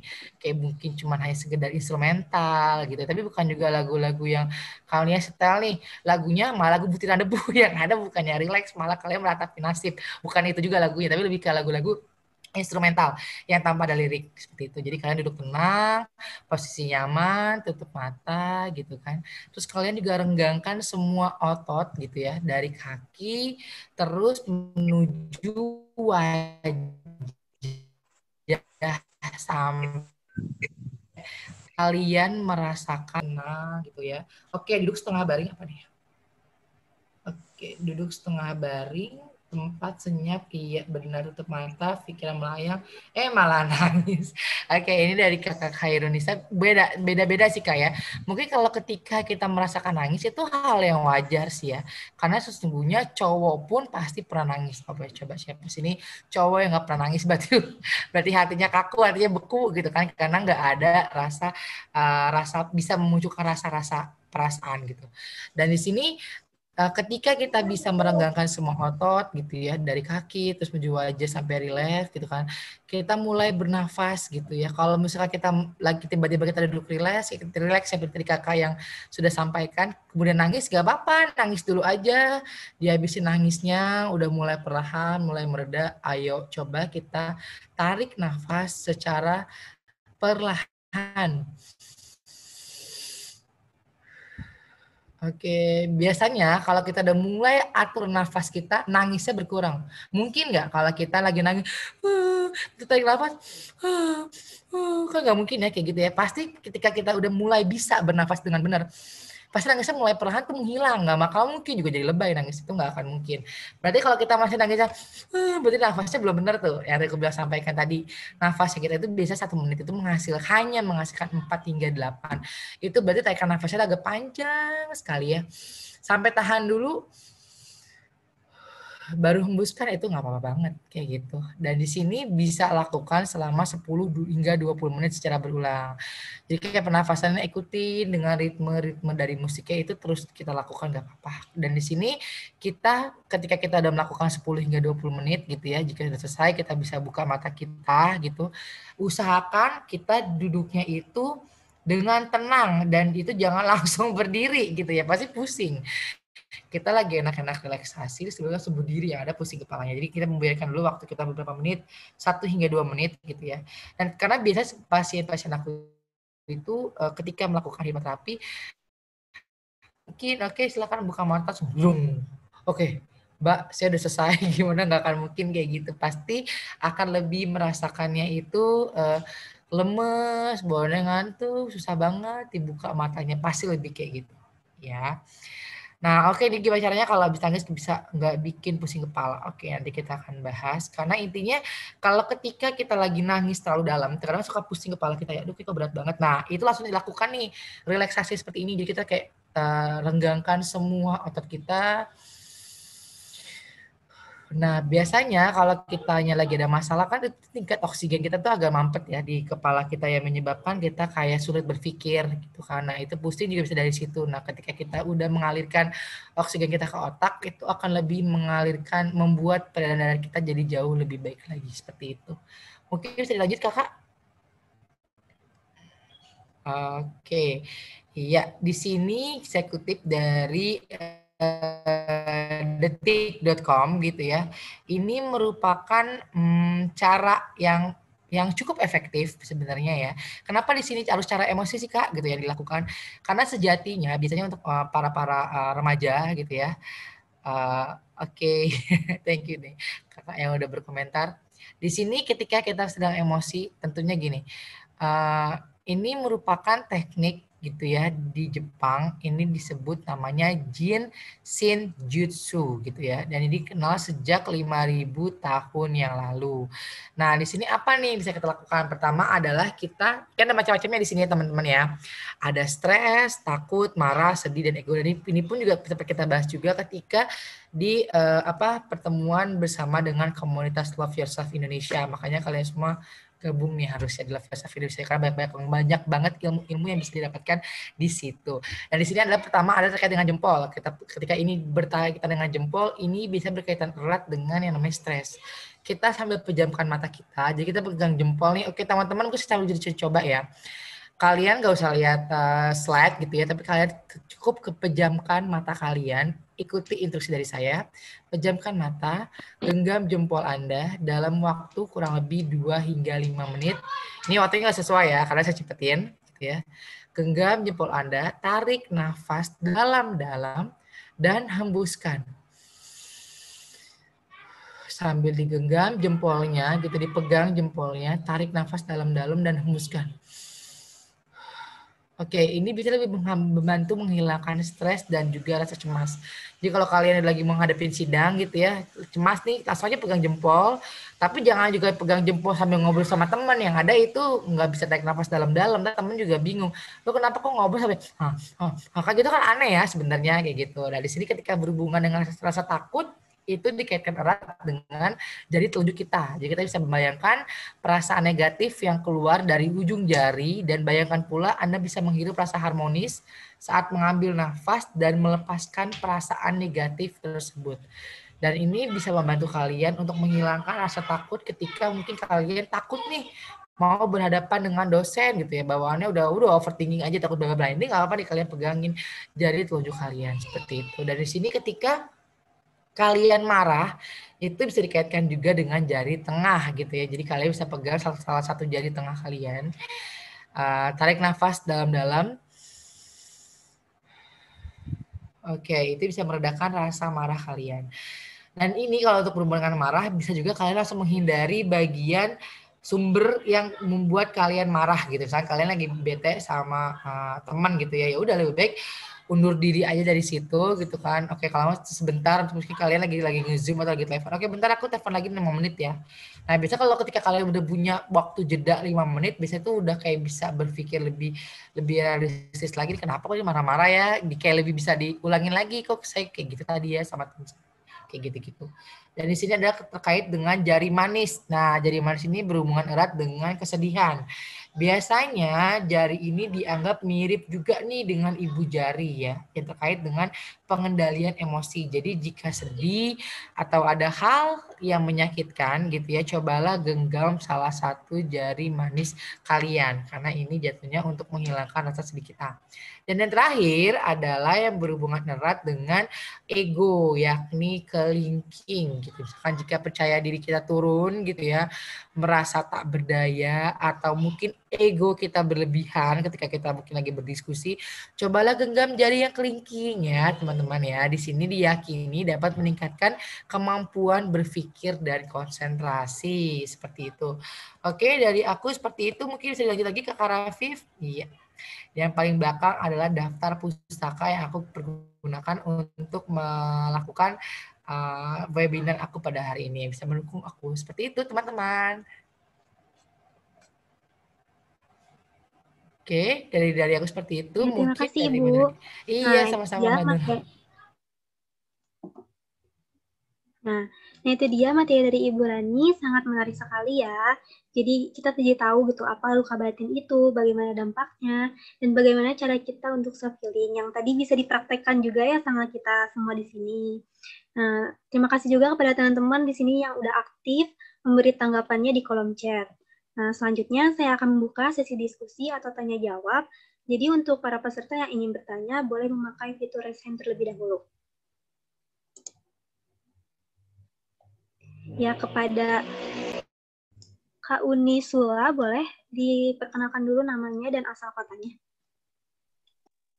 Baik, Assalamualaikum warahmatullahi wabarakatuh. Perkenalkan, nama saya Nifa Baktiar Mevia dari Unisula.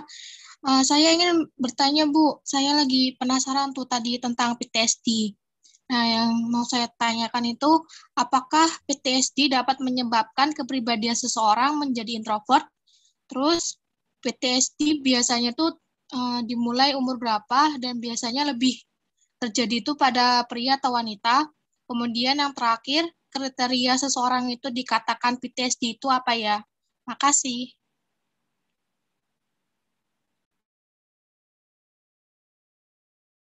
Oke, ini aku langsung jawab Mbak Nurul atau gimana Mbak Nurul? Langsung jawab aja kali ya. Halo, gimana Mbak Nurul? Boleh langsung dijawab aja Ibu. Iya, takutnya lupa ya kalau nggak langsung dijawab. Oke, mungkin untuk kita sebagian kita ketika tadi mungkin terima kasih untuk Mbak pertanyaannya gitu ya Mbak ya. Di sini kan PTSD ini merupakan gangguan stres pasca trauma gitu ya. Dan di sini biasanya tuh kenapa kita sampai bisa mengalami PTSD? Biasanya tuh ini sangat-sangat peristiwanya ini pengalamannya sangat-sangat tidak menyenangkan gitu ya. Bisa lebih dialami oleh keadaan perang, mungkin kecelakaan, bencana alam, dan juga pelecehan seksual. Dan di sini biasanya gejalanya muncul itu yang pertama adalah kita ingat gitu loh pada peristiwa traumatik itu sendiri gitu ya. Biasanya lebih sering dikaitkan dengan adanya mimpi buruk. Maka tadi aku bilang ketika dampaknya apa sih terjadi gitu ya, itu biasanya lebih menurunkan tingkat kualitas tidur kita, karena ketika kita mimpi buruk gitu ya, kita kan jadi malas untuk tidur ya, nggak mau deh, nggak mau tidur, nanti mimpinya buruk lagi segala macam kayak gitu-gitu. Dan biasanya nih di sini kedua juga kita bisa cenderung lebih menyalahkan diri sendiri atau bahkan mungkin untuk orang lain. Nah, sehingga hal ini menyebabkan kita menjadi putus asa. Nah, di sini ada kaitannya apa enggak nih dengan keintrovertan kita gitu ya. Karena sesungguhnya kalau ketika kita mengalami PTSD gitu ya, kan kita jadi males ya untuk banyak melakukan interaksi sosial dengan orang lain gitu ya. Karena di sini kita bahkan juga ketika mungkin kita tidak bisa mengelola emosi dengan baik gitu ya, kita merasakan selain kita takut gitu ya, kita akan juga lebih cepat marah gitu, dan ini tidak dipicu juga oleh ingatan pada peristiwa yang traumatis seperti itu. Dan di sini konsentrasi pun juga jadi sulit juga kita dapatkan gitu ya. Tadi aku bilang setelah kita interaksi sosial juga jadi terbatas, kita pun juga sering menghindari tempat aktivitas atau mungkin seseorang yang terkait dengan kejadian traumatis tersebut kayak gitu. Nah, untuk pria atau wanita sebenarnya sih untuk dua-duanya bisa aja ya resikonya terjadi gitu ya. Karena memang sebenarnya kalau aku sih di BF Clinic itu banyak banget PTSD-nya itu lebih karena disebabkan karena kecanduan alkohol, nafza, itu bisa juga tuh faktor resikonya lebih besar gitu selain traumatiknya itu sendiri. Dan di sini peristiwa yang lebih sering muncul kayak bullying juga kan salah satu bisa memicu juga adanya PTSD, kekerasan fisik gitu ya, semacam lain daripada pelecehan seksual gitu-gitu. Dan juga di sini penyebabnya itu mungkin selain dari pengalaman tidak menyenangkan ataupun juga kita adanya riwayat gangguan mental pada keluarga. Maka di sini kalau ketika berhubungan dengan gangguan mental, ada juga gangguan mental yang disebabkan karena mungkin sebelumnya terdahulu kita punya riwayat record keluarga yang mungkin mengalami hal seperti itu. Dan di sini juga ketika kita berhubungan dengan PTSD, tentu saran yang pertama yang dilakukan adalah kita bisa langsung menghubungi pihak yang lebih profesional dengan melakukan teknik perilaku kognitif atau bahkan mungkin obat-obatan, biasa sih gitu ya, obat-obatan seperti antidepresan, anti cemas kayak gitu-gitu. Nah itu ataupun juga untuk membantu proses tidur kita. Seperti itu sih Mbak. Kalau untuk usianya, balik lagi ketika kita mungkin traumatik kita ketika kita masih kecil gitu ya, mungkin PTSD-nya udah mulai bisa dirasakan ketika dewasa, remaja-remaja awal tuh bisa kita coba rasakan kayak gitu. Jadi kita harus lebih peka ngerasain nih, kayaknya aku udah mulai ngerasa kayak gini, atau nggak mungkin kita lihat perilaku dari saudara kita udah mulai nggak enak apa gimana kayak gitu-gitu sih Mbak. Mungkin lebih menjawab ya Mbak ya. Halo. Bagaimana pada Kak Hanifah sudah terjawab? Sudah. Terima kasih untuk pertanyaannya. Oke. Selanjutnya untuk boleh Kak Afaliyah ya. Saya persilakan untuk perkenalkan diri dulu.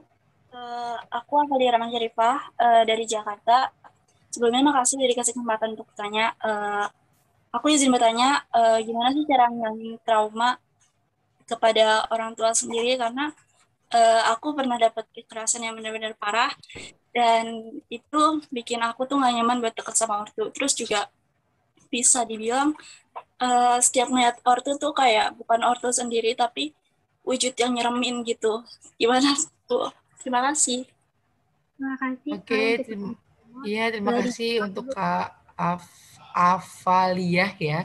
Terima kasih sekali Kakak. Sebelumnya kita mungkin bisa berikan support kita dulu terlebih dahulu untuk Kak Afaliyah ya, yang udah berani memberitahukan tentang pengalamannya gitu ya, ketidaknyamanannya terhadap orang tua. Karena gini sih Kak, balik lagi ya, kalau ketika kita mempunyai rasa trauma terhadap orang tua kita sendiri gitu ya, itu kan tidak jarang juga ya kesehatan mental kita ini pasti terganggu.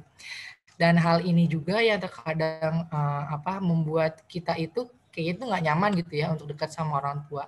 Nah biasanya di sini kakak ini udah pernah coba belum dihubungkan dengan seseorang yang lebih profesional di sini, karena ini memang harus lebih continue gitu loh Kak, nggak mungkin aku kasih tahu caranya sekali ke kakak itu udah langsung oke, aku bisa dekat sama orang tua, itu mungkin tidak secepat itu ya, tapi di sini aku akan coba beritahukan untuk lebih mengatasinya itu seperti apa gitu. Pertama adalah kakak mungkin bisa coba untuk lebih mencintai kepada diri sendiri gitu ya, meskipun ini sulit dilakukan gitu ya, namun sebenarnya kenangan-kenangan buruk yang Anda rasakan untuk saat ini mungkin kadang muncul tanpa bisa dicegah gitu ya. Dan biasanya hal ini kita bisa lakukan untuk mengatakan kata-kata kepada diri sendiri bahwa ini bukan salah saya saja sudah cukup. Jadi intinya kita bisa terus mengafirmasi diri kita, atau afirmasi kan ya, kayak memberikan kata-kata penguatan gitu ya. Dan di sini intinya kita bisa lebih lebih perhatian gitu ya, lebih bisa, selain kita kan tahu nih kita lagi nggak suka ya sama orang tua kita, trauma teramat dalam, tapi kita harus berikan ruang gitu ya untuk apa? Untuk diri kita sendiri. Jadi kayak kita untuk coba introspeksi, dan kita pun juga harus tahu juga nih sebenarnya apa nih yang membuat kata-kata tersebut sulit kita bisa terima ya dari kata-kata orang tua. Aku nggak paham nih, kakak ini lebih ke trauma terhadap omongan verbal ataupun tindakan, aku juga kurang paham. Dan di sini juga mungkin ketika cara yang pertama nih yang forgiveness segala macam kakak bisa lakukan secara perlahan kayak gitu. Dan di sini kakak bisa mengurangi kritik juga nih terhadap diri sendiri karena sebenarnya selain mencintai diri sendiri, salah satu cara untuk mengatasi trauma terhadap kekerasan adalah dari orang tua kita sendiri adalah mengurangi kritik kepada diri kita sendiri gitu ya. Karena pada saat kecil mungkin Anda ini berpegangan teguh bahwa menjadi anak yang baik, anak yang pintar, berbakat bisa membahagiakan ibu Anda. Tapi ketika hal itu tetap tak dapat menggugah hati mereka gitu kan, dan Anda merasakan bahwa semua ini salah Anda gitu ya. Ini stop sampai di sini gitu ya. Karena di sini dengan kritik dan menyalahkan diri Anda sendiri itu tidak akan sulit. Itu tentunya sebenarnya tidak akan sulit membuat Anda untuk maju gitu ya. Jadi intinya hal ini tentunya malah yang akan menghambat diri Anda menjadi lebih sulit untuk bisa berinteraksi dengan orang lain. Pasti kan ini ada hubungannya ya, hubungan erat dengan kepercayaan diri, betul ya Kak ya? Jadi biasanya tuh ketika kita mengalami hal ini, kepercayaan diri kita biasanya suka ada menurun gitu ya.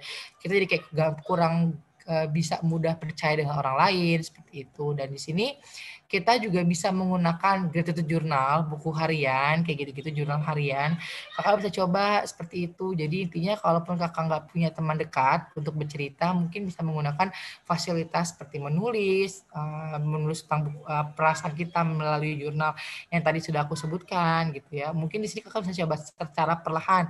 Ketika forgiveness-nya itu dilakukan, oke, aku udah mulai nih perlahan timbul skalanya udah mulai bisa dikurangi perlahan-perlahan. Nah, bisa lakukan lagi self healing yang berikutnya seperti itu. Dan di sini kalau biasanya ketika kita mengalami hal seperti ini, kekerasan dari orang tua, anak itu akan cenderung lebih menarik diri dari pergaulan dan sulit untuk berteman. Jadi kayak kita mungkin tidak berani menceritakan apa yang terjadi kepada diri kita sendiri gitu ya. Nah, ini mungkin akan lebih membuat kita menjadi lebih asing.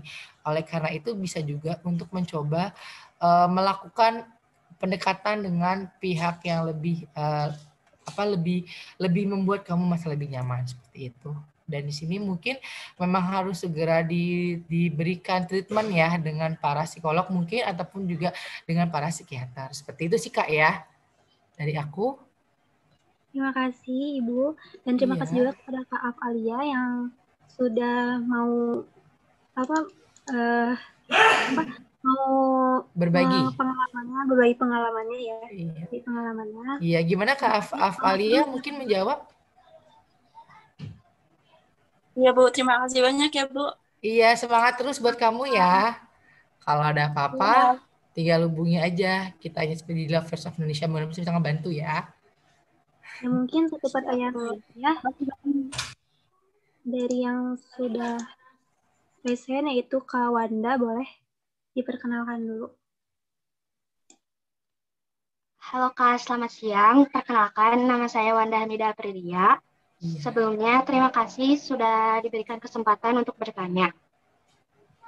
Izin bertanya, banyak yang melakukan self-healing itu pergi ke tempat-tempat sunyi, lalu menikmati kesendiriannya. Padahal yang benar itu memaafkan dan berdamai dengan diri sendiri.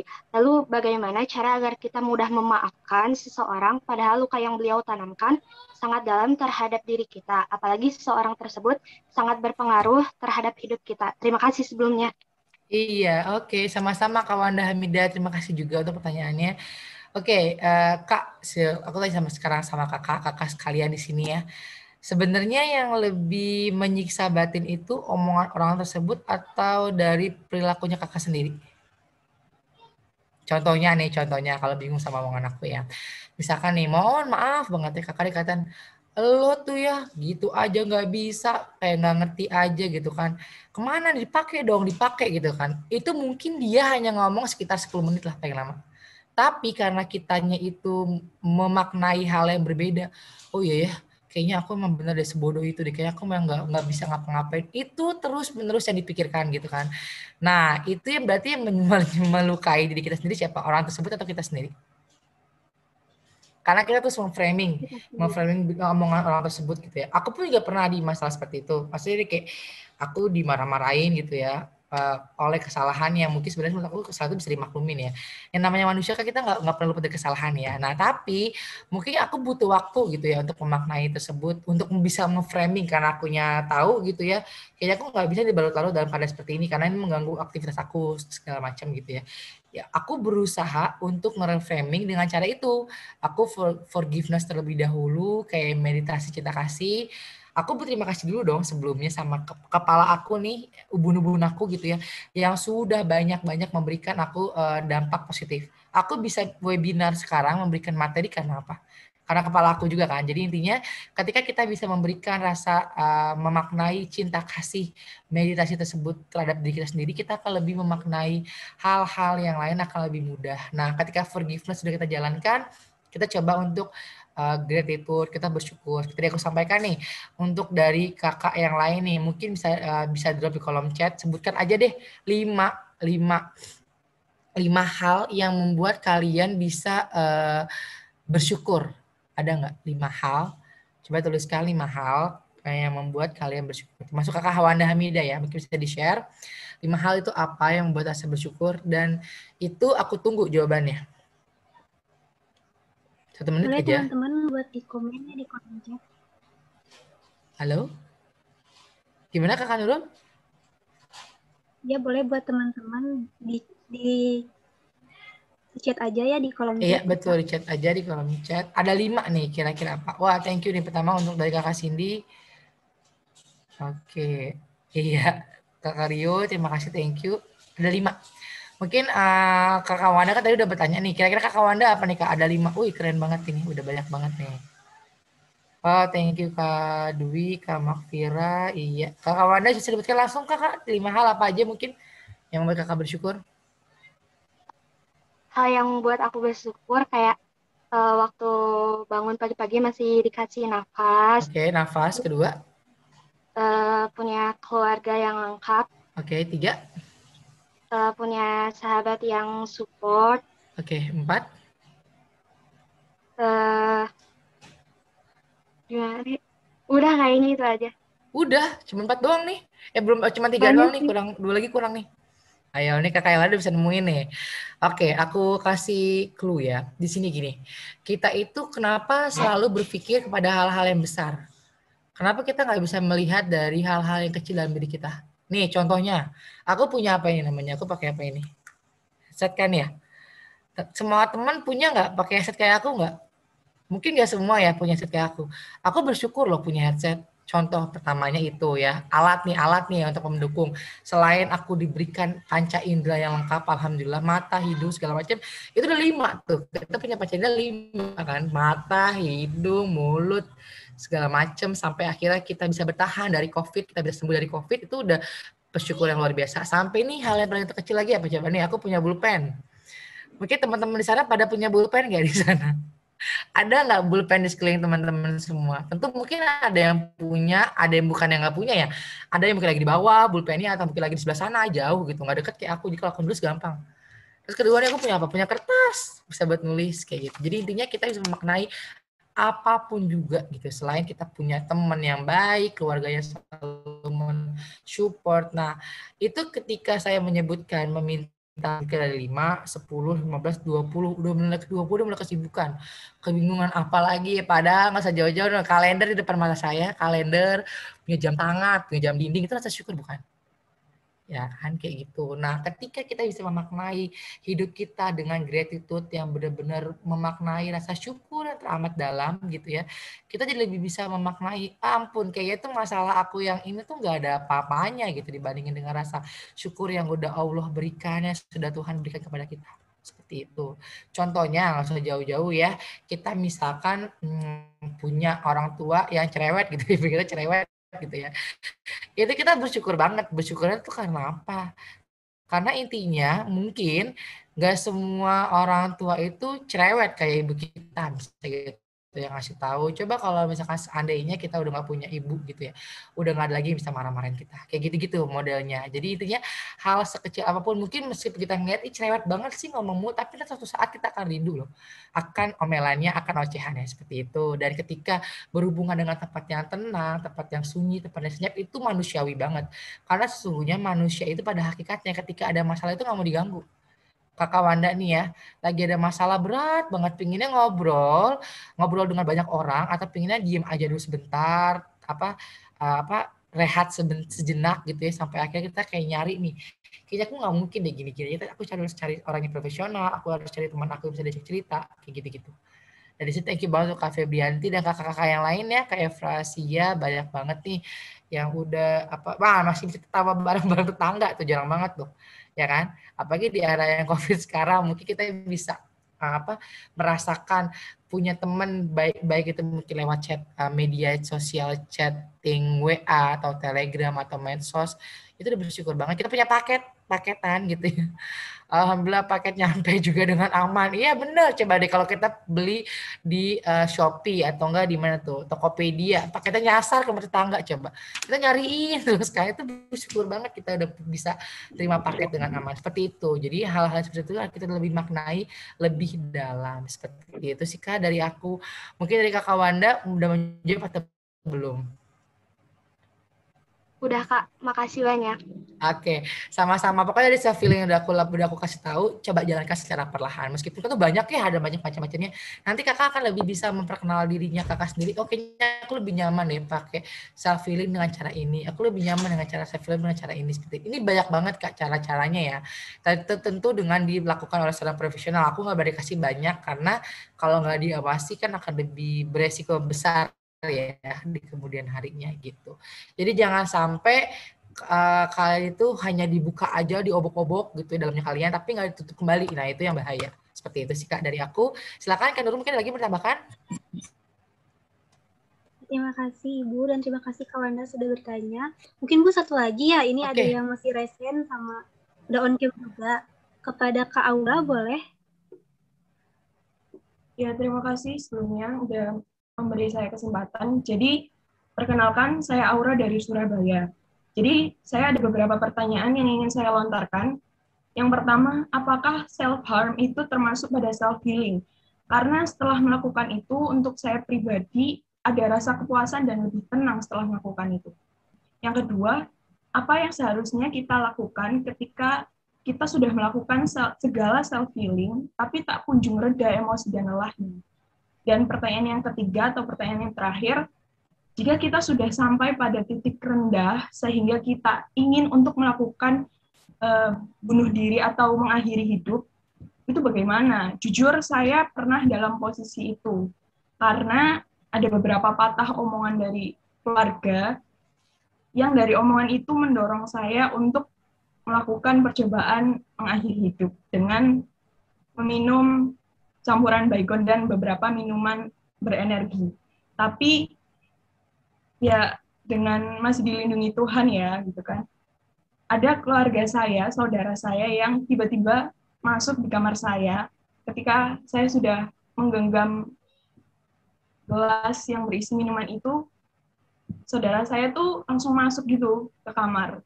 Padahal sebelumnya saudara saya itu ketika mau masuk itu ketok pintu dulu, tapi nggak tahu dia ini tiba-tiba masuk dan menggagalkan aksi saya itu. Gitu. Ya dengan merampas, tapi reaksi saya ketika minuman itu dirampas tuh, ya bengong, nggak ada ekspresi yang gimana-gimana gitu, kosong. Itu aja sih yang saya tanyakan. Terima kasih. Oke, terima kasih banget untuk Kakak Aura. Boleh sending virtual hug untuk Kakak Aura yang sudah berani menceritakan tentang pengalaman keluh kesahnya. Oke, Kakak, ketika berhubungan dengan self-harm itu banyak sekali yang terjadi ya untuk di zaman sekarang gitu ya. Apalagi kan ketika di medsos banyak banget yang memperlihatkan mungkin ya cara-caranya seperti apa. Dan itu ya terkadang kita mencoba, kayaknya ini asik nih gitu kan. Sampai Kakak berpikiran, apakah self-harm itu termasuk healing gitu ya. Gini Kak, ketika kita berhubungan dengan self-healing gitu ya, itu tidak ada yang tersakiti. baik itu perasaan, baik itu fisik, baik itu emosional gitu ya, malah kita merasakan lega. Nah, kalau ketika kakak self harm gitu ya, apa nih kayak kakak rasakan? Apakah ada kesakitan dari fisik yang kakak alamin? Itu tentu pasti ada ya.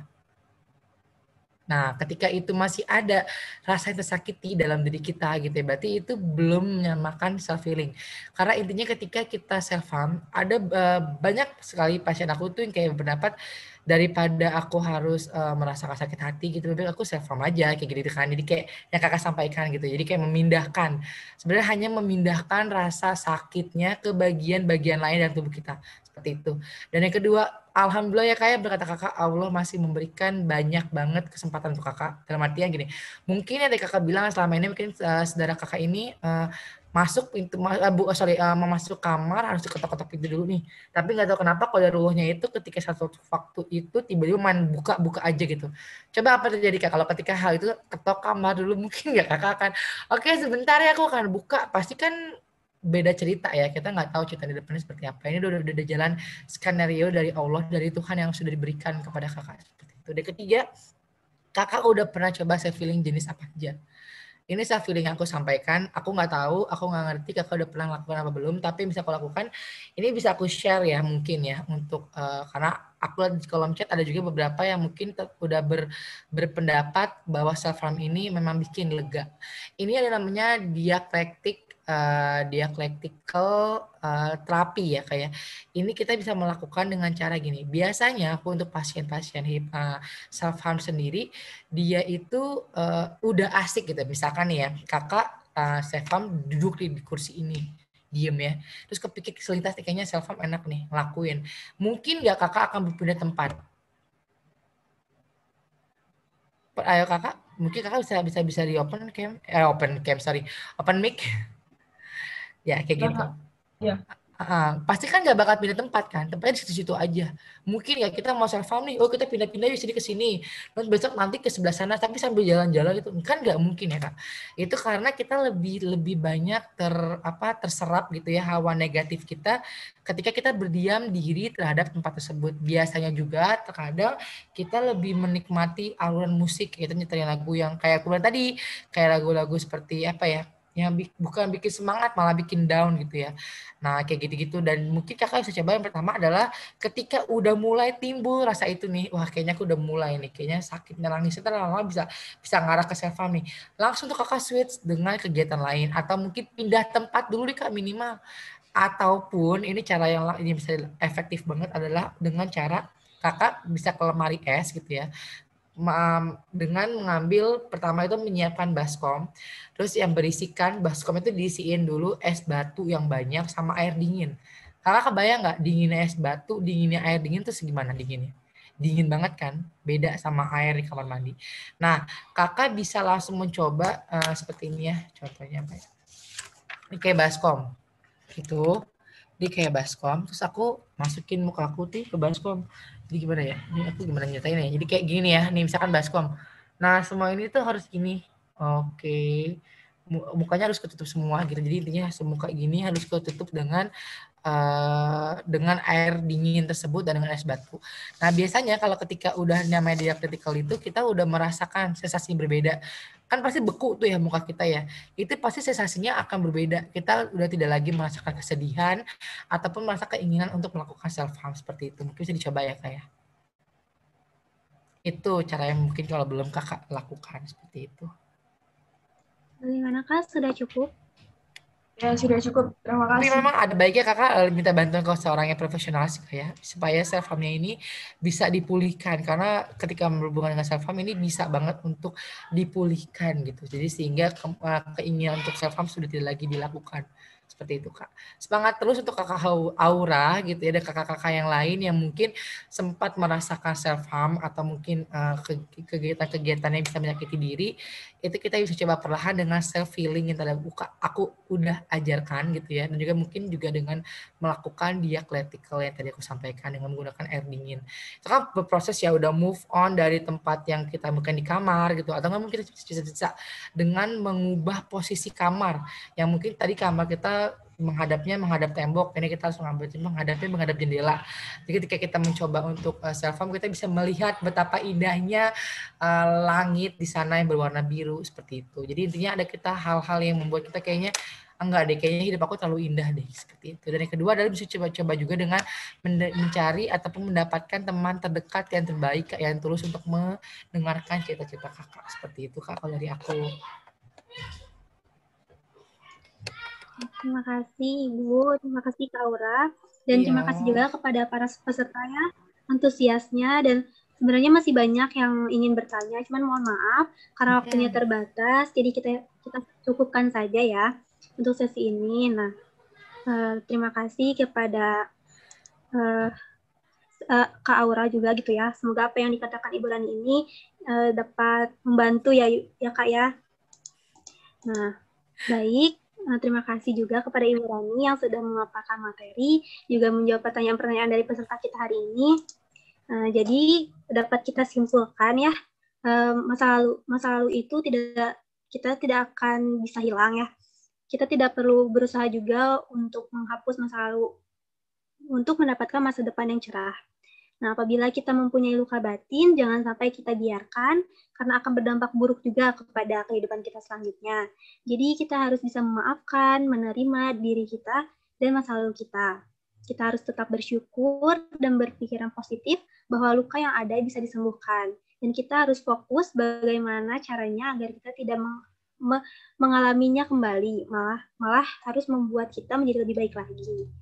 Nah, semoga apa yang sudah disampaikan dapat bermanfaat dan menambah wawasan bagi kita semua agar kita di sini bisa lebih menerima dan mencintai diri kita. Nah, oh iya, saya juga di sini mau mengingatkan kepada peserta diharapkan mengisi link absennya ya untuk mendapat e-sertifikat. Nah, selanjutnya ada penyerahan e-sertifikat sebagai tanda terima kasih, juga bentuk apresiasi kepada narasumber kita yaitu Ibu Mahalini Okti MPSI PSI yang akan diserahkan oleh Ketua Pelaksana. Kepada panitia, saya persilakan. Ya, Oke, baik. Kepada Ketua Pelaksana. Oke, baik. Silakan. Ibu Maharani, terima kasih banyak atas materi dan juga sesi diskusi yang luar biasa yang semoga bisa mengedukasi teman-teman, memberikan wawasan juga kepada teman-teman yang sudah hadir, memberikan motivasi agar teman-teman juga merasa lebih baik lagi setelah mengikuti acara kami. Baik, ini Ibu ada sertifikat dari kami karena Ibu telah menjadi narasumber dari acara kami. Terima kasih banyak. Mohon maaf Ibu jika ada kesalahan dari kami selaku panitia maupun saya sebagai ketua pelaksana. Mohon diterima Ibu ya. Terima kasih Ketua Panitia, Mas Diki yang sudah dan juga tim dari berlangsungnya acara self-healing ini. Mudah-mudahan bisa bermanfaat juga untuk teman-teman semua dan keren banget untuk acaranya, partisipasinya kalian luar biasa sekali. Dan terima kasih sekali untuk bantuannya para panitia ya. Terima kasih loh Mas, sudah aku terima dengan baik ini sertifikatnya. Ya Bu, makasih Bu. Iya. Nah, nggak lupa juga nih ada door prize untuk peserta yang tadi sudah sharing pengalaman luka batinnya. Kak Aura, untuk itu kami akan memberikan hadiah berupa 2 voucher konseling, 1 voucher diskon dessert box, dan 1 voucher diskon bucket. Nah, dan ada juga 1 voucher konseling, 1 voucher diskon dessert box, dan 1 voucher diskon bucket untuk Kak Alia sebagai tadi sudah menanya dan bersharing juga pengalamannya. Dan satu lagi ada voucher konseling dan 1 voucher diskon dessert box untuk Kak Hanifah yang tadi sebagai penanya pertama ya. Nah, selamat kepada para peserta yang mendapatkan hadiah dari kami. Dan untuk peserta yang belum mendapatkan, jangan khawatir karena akan ada voucher diskon up to 20% untuk pembelian toner exfoliating. Untuk voucher ini bisa selanjutnya bisa dihubungi ke CP kami yaitu Nevi ya. Nah, sekarang semua peserta boleh di-on-kan dulu kameranya karena kita akan melakukan sesi dokumentasi.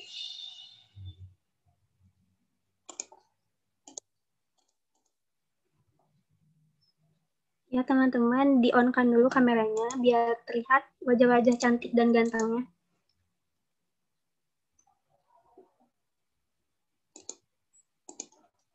Panitia bisa dibantu ya buat dokumentasinya. Slide 1.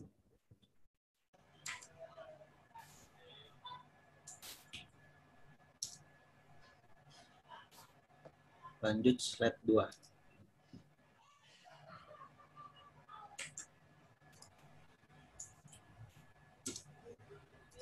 Lanjut slide.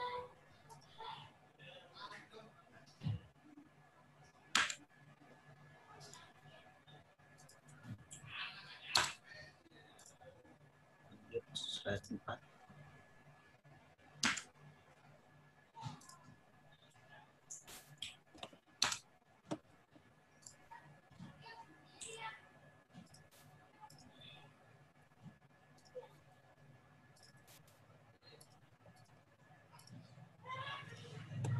Sudah.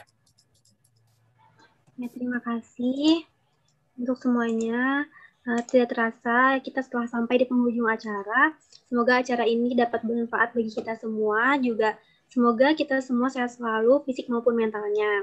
Nah, terima kasih kepada peserta, panitia, narasumber. Tak lupa juga terima kasih kepada Anahata, Manusia Asa, Simpul Psikologi, Rumah Konsul, Persirama Unicom, Ines Kosmetik, Dessert Box BWL, dan Lovely Craft atas dukungannya, karena tanpa kalian semua, acara ini tidak akan berlangsung dengan lancar.